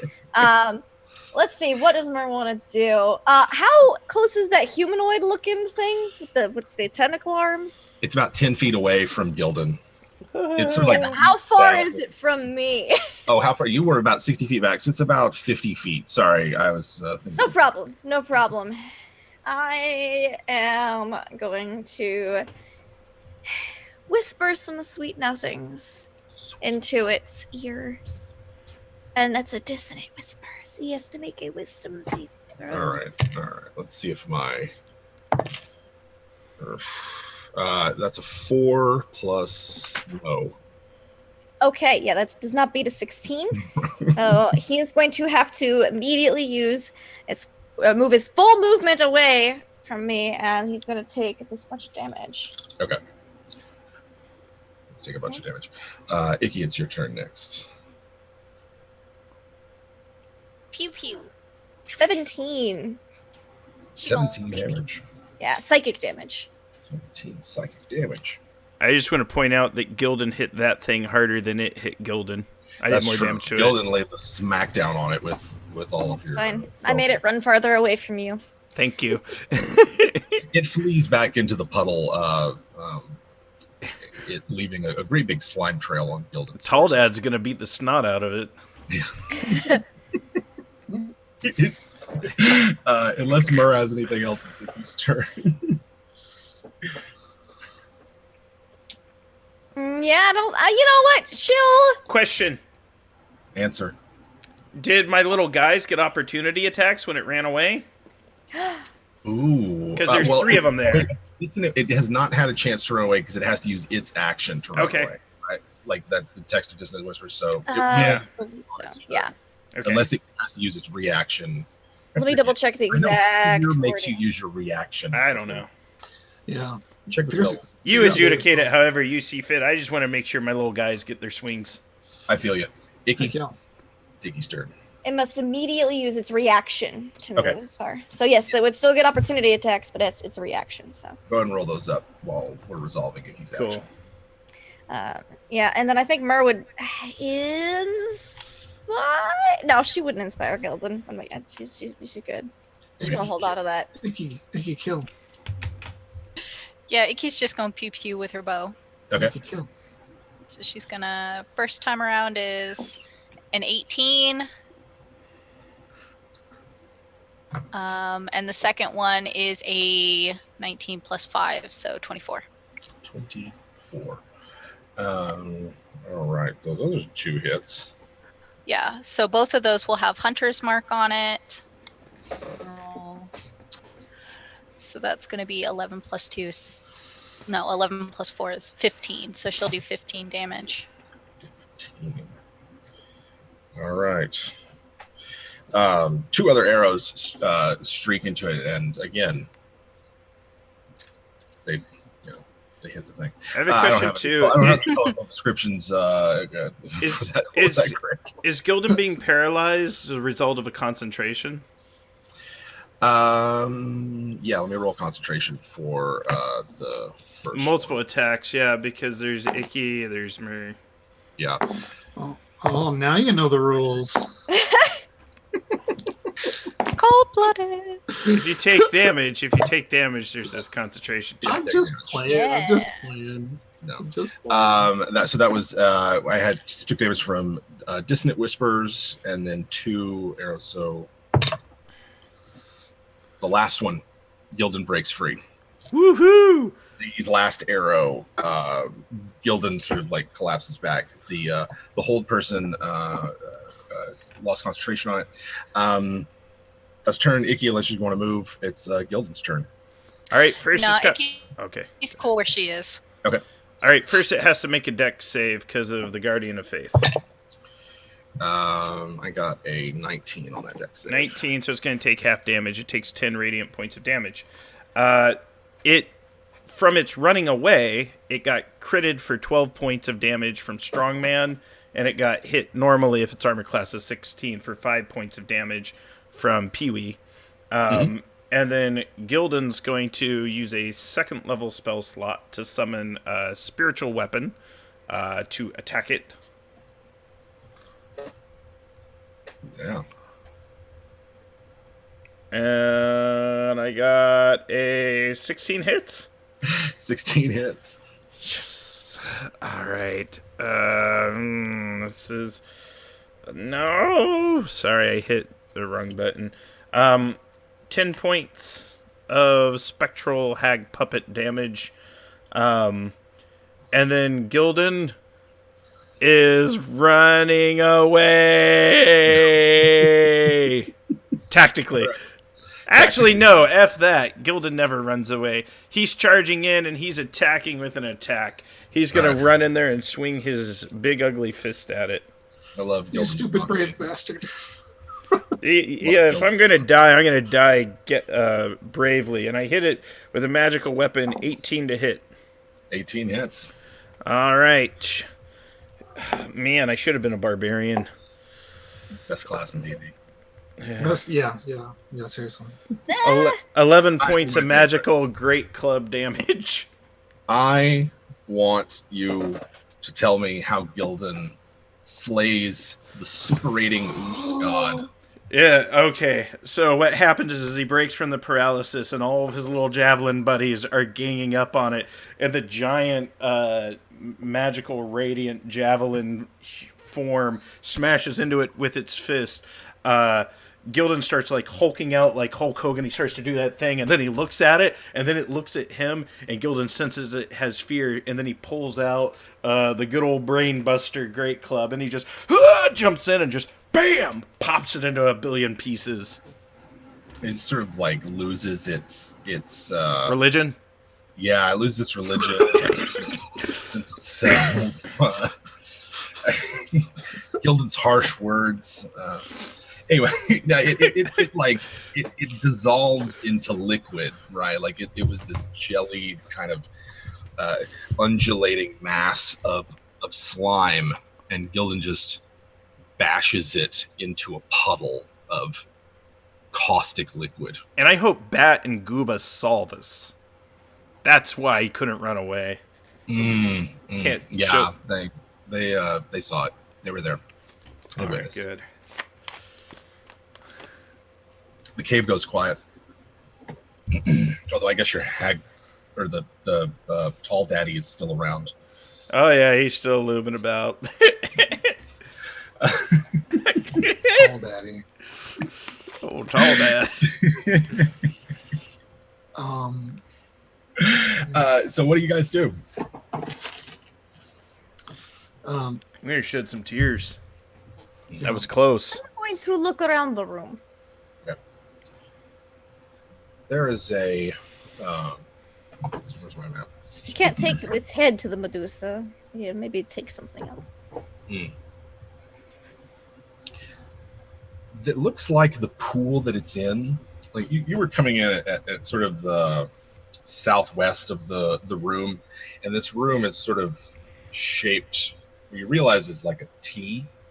So you were sort of fighting along the top of it, and you realize that there's a crack that goes much further into the rock. Like this pool goes way back there.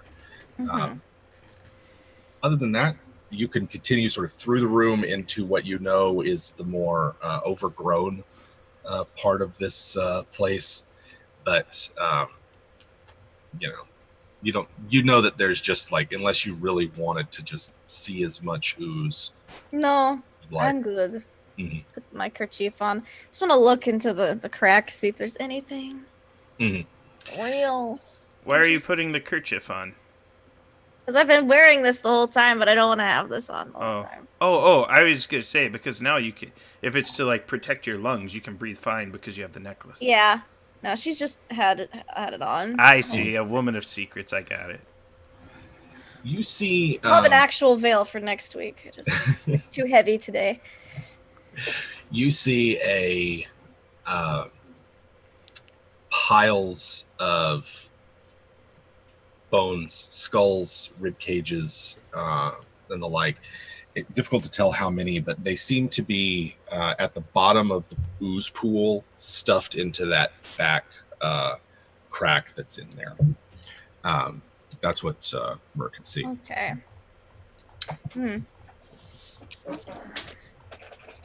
Well, suppose that was the bone sorcerer. No, he's somewhere else. He's like a 9th level archmage. It's gonna.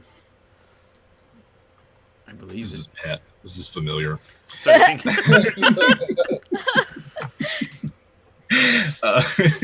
Fantastic.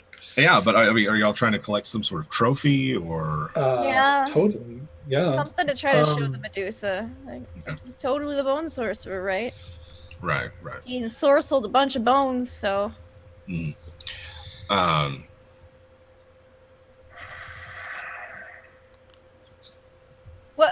What does Icky know about sorcerers?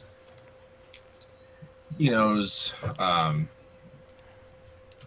that they are said to get their magic from a variety of different places. Some of them seem to be born with it. Some of them seem to Maybe it's get it Maybelline. from extraplanar entities. Maybelline, of course, a phenomenal fiendish patron. There is that's sort of what you know. You mostly know that sorcerer is a catch-all term for anyone capable of using magic or who knows how to use the sort of detritus of prior civilizations to produce magical effects. So, like, in terms of, like, what do you know about the class of sorcerer? Not much. Yeah, I was just wondering if Icky knows whether or not a sorcerer would keep a book on magic. It's plausible. They might. But It's got a book on alchemy. Icky doesn't. Yeah, Icky doesn't know anything about that stuff, so never mind then. Gotcha. Just wondering. Yeah. That's maybe like the second or third book you've ever seen. Yeah, and you know this one's actually magic, unlike the other one that she sold for some teeth. We are taking the book, right? Yeah, Mer has it. So. Yeah, Okay. Mer has it. Okay. Good. Mer took it and its poisonous spores. Don't turn that shit in. We should keep that. Oh, well, of course we have to make sure it is safe. This is contraband, of course. That might be useful. Mer is taking the fight to the wasteland to deal with the contraband. So, you guys are sort of standing around scratching your heads about finding some sort of trophy. There are plenty of containers and the like if you'd like to take some of it with you. Absolutely. Yes. You are? Okay. Yeah. Can Icky bottle up some of the ooze in a bottle? Will it eat through a bottle? You're not sure what it'll eat. It doesn't seem to appear to affect stone. Okay. Yeah. Well, I guess one of them could probably, I don't know, use their magic to make a stone bottle, right? Like, can't you guys do that? Icky will like look at you and be like, "Can't you do that? Can't you do magic?" I'm kind of exhausted, but if I can wait a little while, yeah. I suppose if I had swum for over an hour into some useless water, I would also be exhausted. Yeah. But actually making a bunch of stone bottles might not be a bad idea. Yeah. Then they could just take the ooze right to the Medusa. So Whatever she wants to use it for, I don't care. It's none of my business. Leave my kid alone.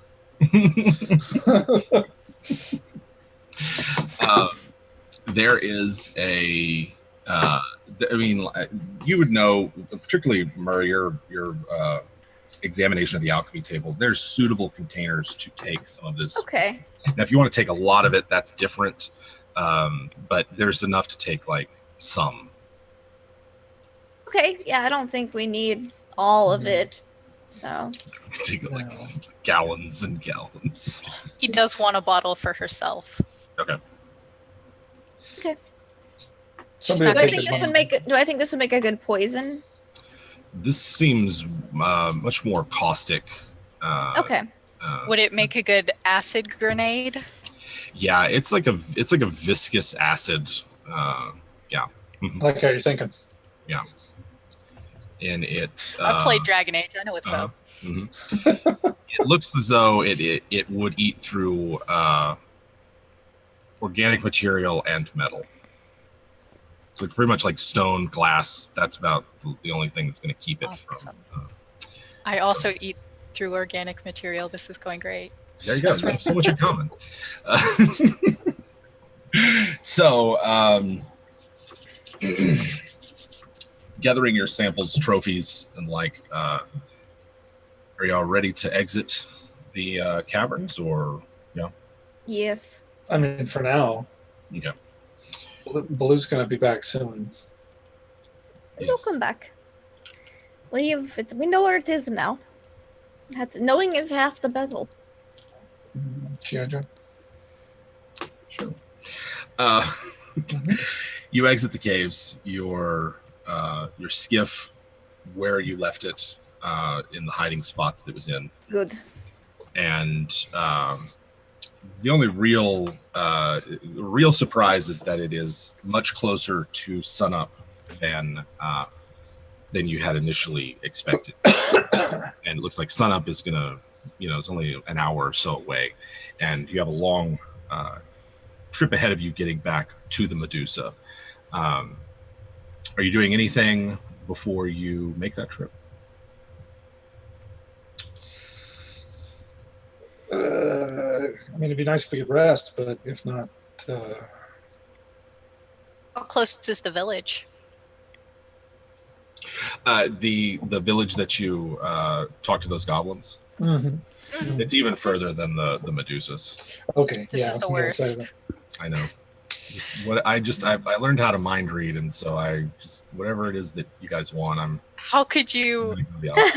Is the skiff broken too? Yeah, the skiff was vandalized. It was broken. I knew it. I will sit here and fix this. Yeah. Mhm.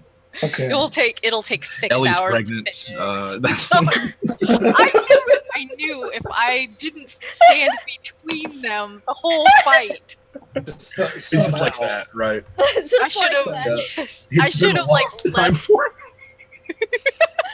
I should have left Skitter step between them as like a chastity belt, Mhm. like a Skitter step belt. Yep. Oh That's my exact, God. that's exactly Die. exactly what About needs that. to happen. In like 1,000 years. Maybe we should rest here. Maybe Okay. you should rest. Okay. Maybe we should rest before we I go. think that resting Oh. here would be a good idea. We are familiar with the territory, and there is no immediate need for safety. Mm-hmm, mm-hmm. All right. So you're pretty much heading back quickly as possible. I mean, it's possible to rest in the skiff, Baloo. If that's really. Well, I know you guys are pretty drained. Yeah. Well, on HP ends, but Okay. I feel fine. So let's see. Give me just a second. Excuse me. Mer's driving. Yes, I'm assuming. yeah, Mhm. really it should. Yeah. The rest of the crew piles back up into the skiff. As we're about to sort of close out and get you guys speeding away, what do y'all do for this last little bit? Anything before we end here? I'm Uh, gathering my goblin brethren and asking them to recite the things they have learned today. I'm gonna cast guidance on them too, so they're just a nice. little more guided. All right. I will allow it to inform my RP. We we learned that we should always eat as much food as you got when you got it. And well, Gildan's the prophet of the wastes and commands great powers. This and so is They seem to have trouble with Mer's name. You know, a great sorceress as well. You know, yeah, they seem, you know, they are like, yeah, you guys are gonna let them tag along with you, like. And most importantly, javelins are our friends. Oh yeah, as they all hold hands with everyone. Mm-hmm. Thank you, javelins. Thank you, javelins. Thank you, tall daddy. Thank you. You tall fry. And that's Tall Fry gets me. I don't know why. Gildan, Tall Fry gets me. yeah, Gildan is leading his new disciples in prayer. How about Baloo? Baloo is already trying to figure out when he's going to go back.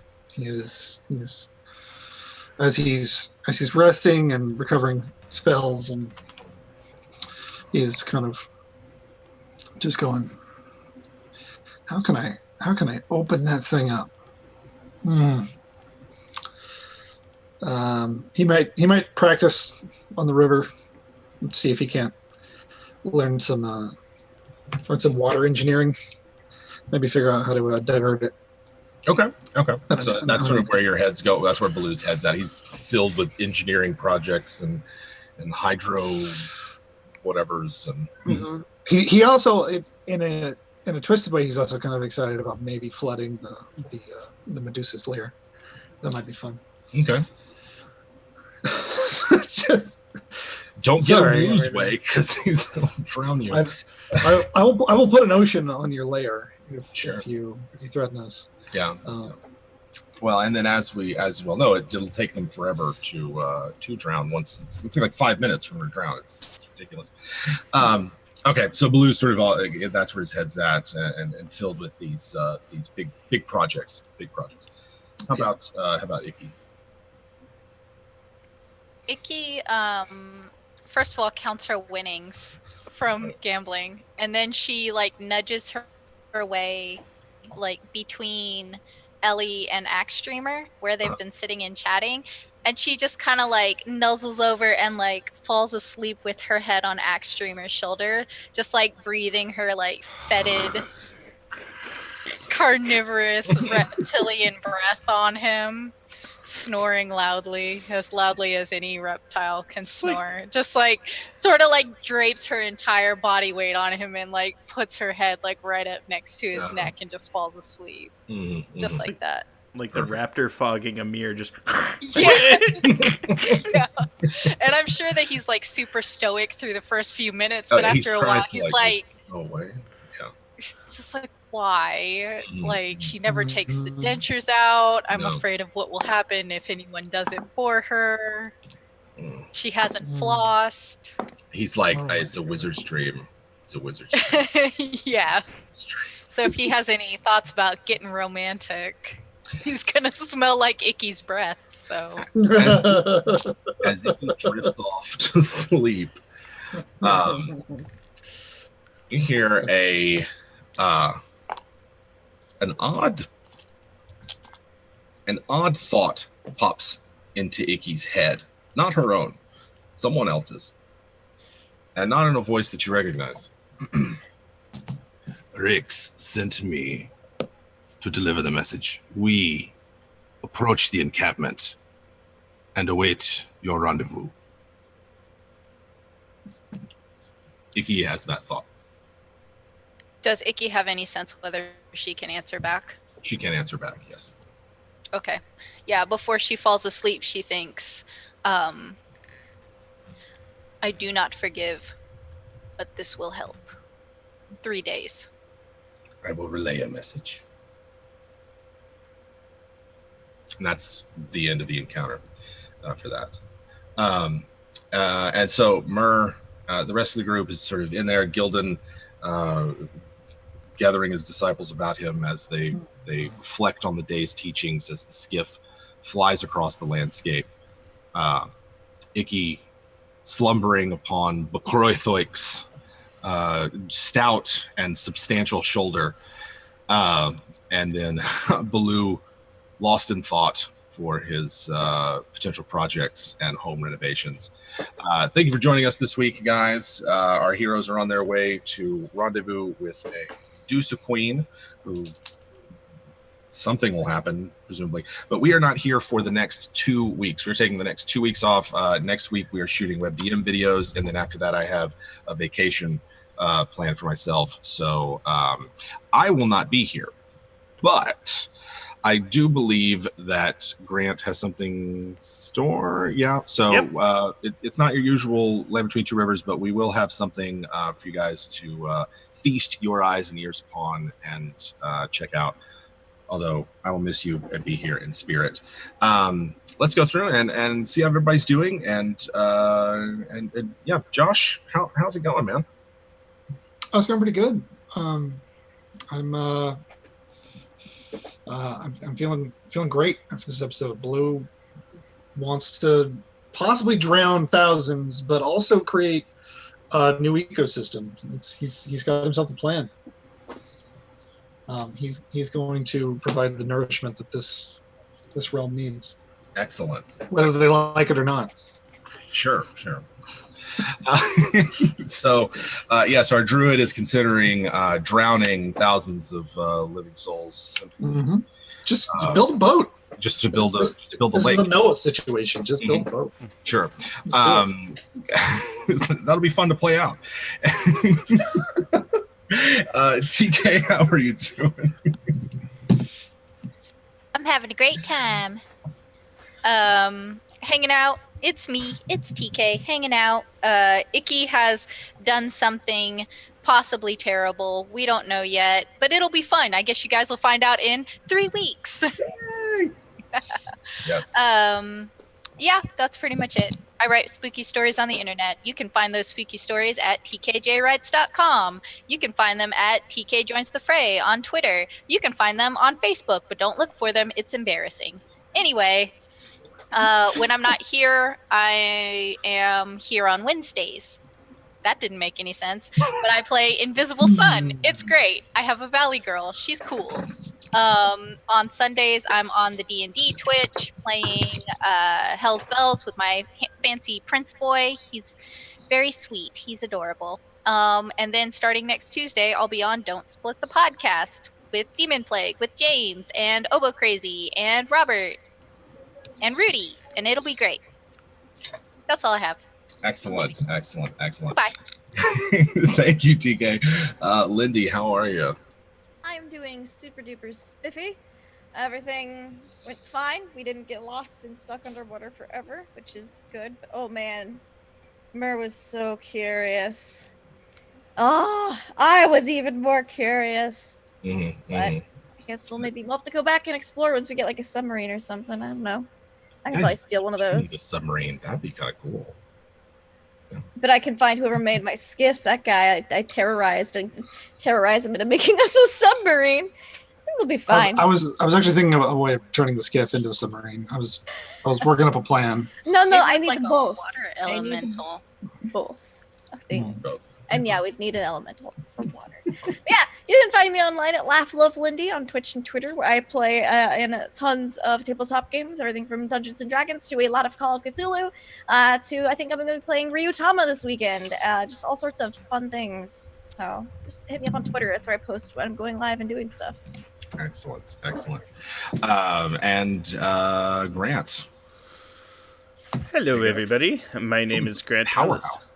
You know, yeah, I want to add up all the damage I dealt, because if there's one thing I do in D&D, it's I deal lots of damage when I hit things, but sometimes I roll low initiative and end up paralyzed, and that is frightening and terrifying for a man like me, because that's how I've lost like 5 characters.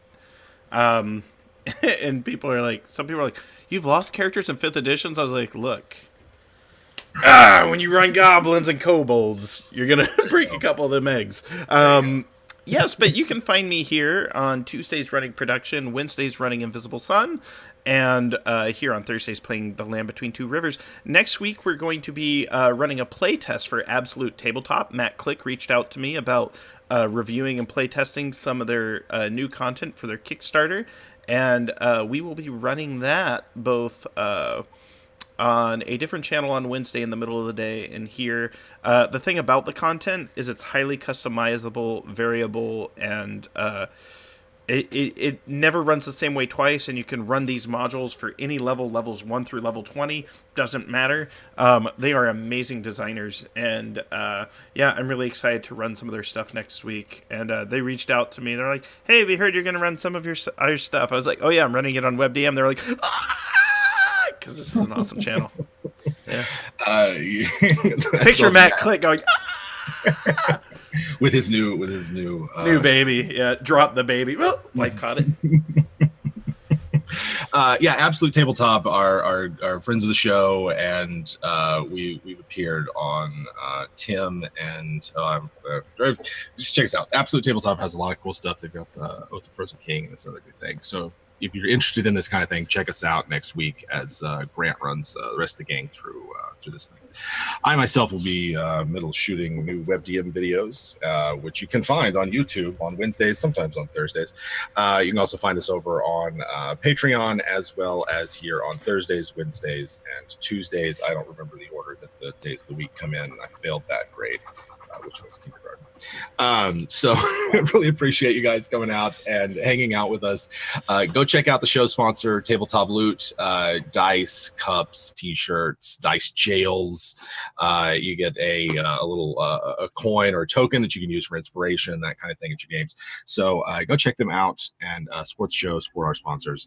That's it. I guess we're good. Have a great weekend, guys. Yeah.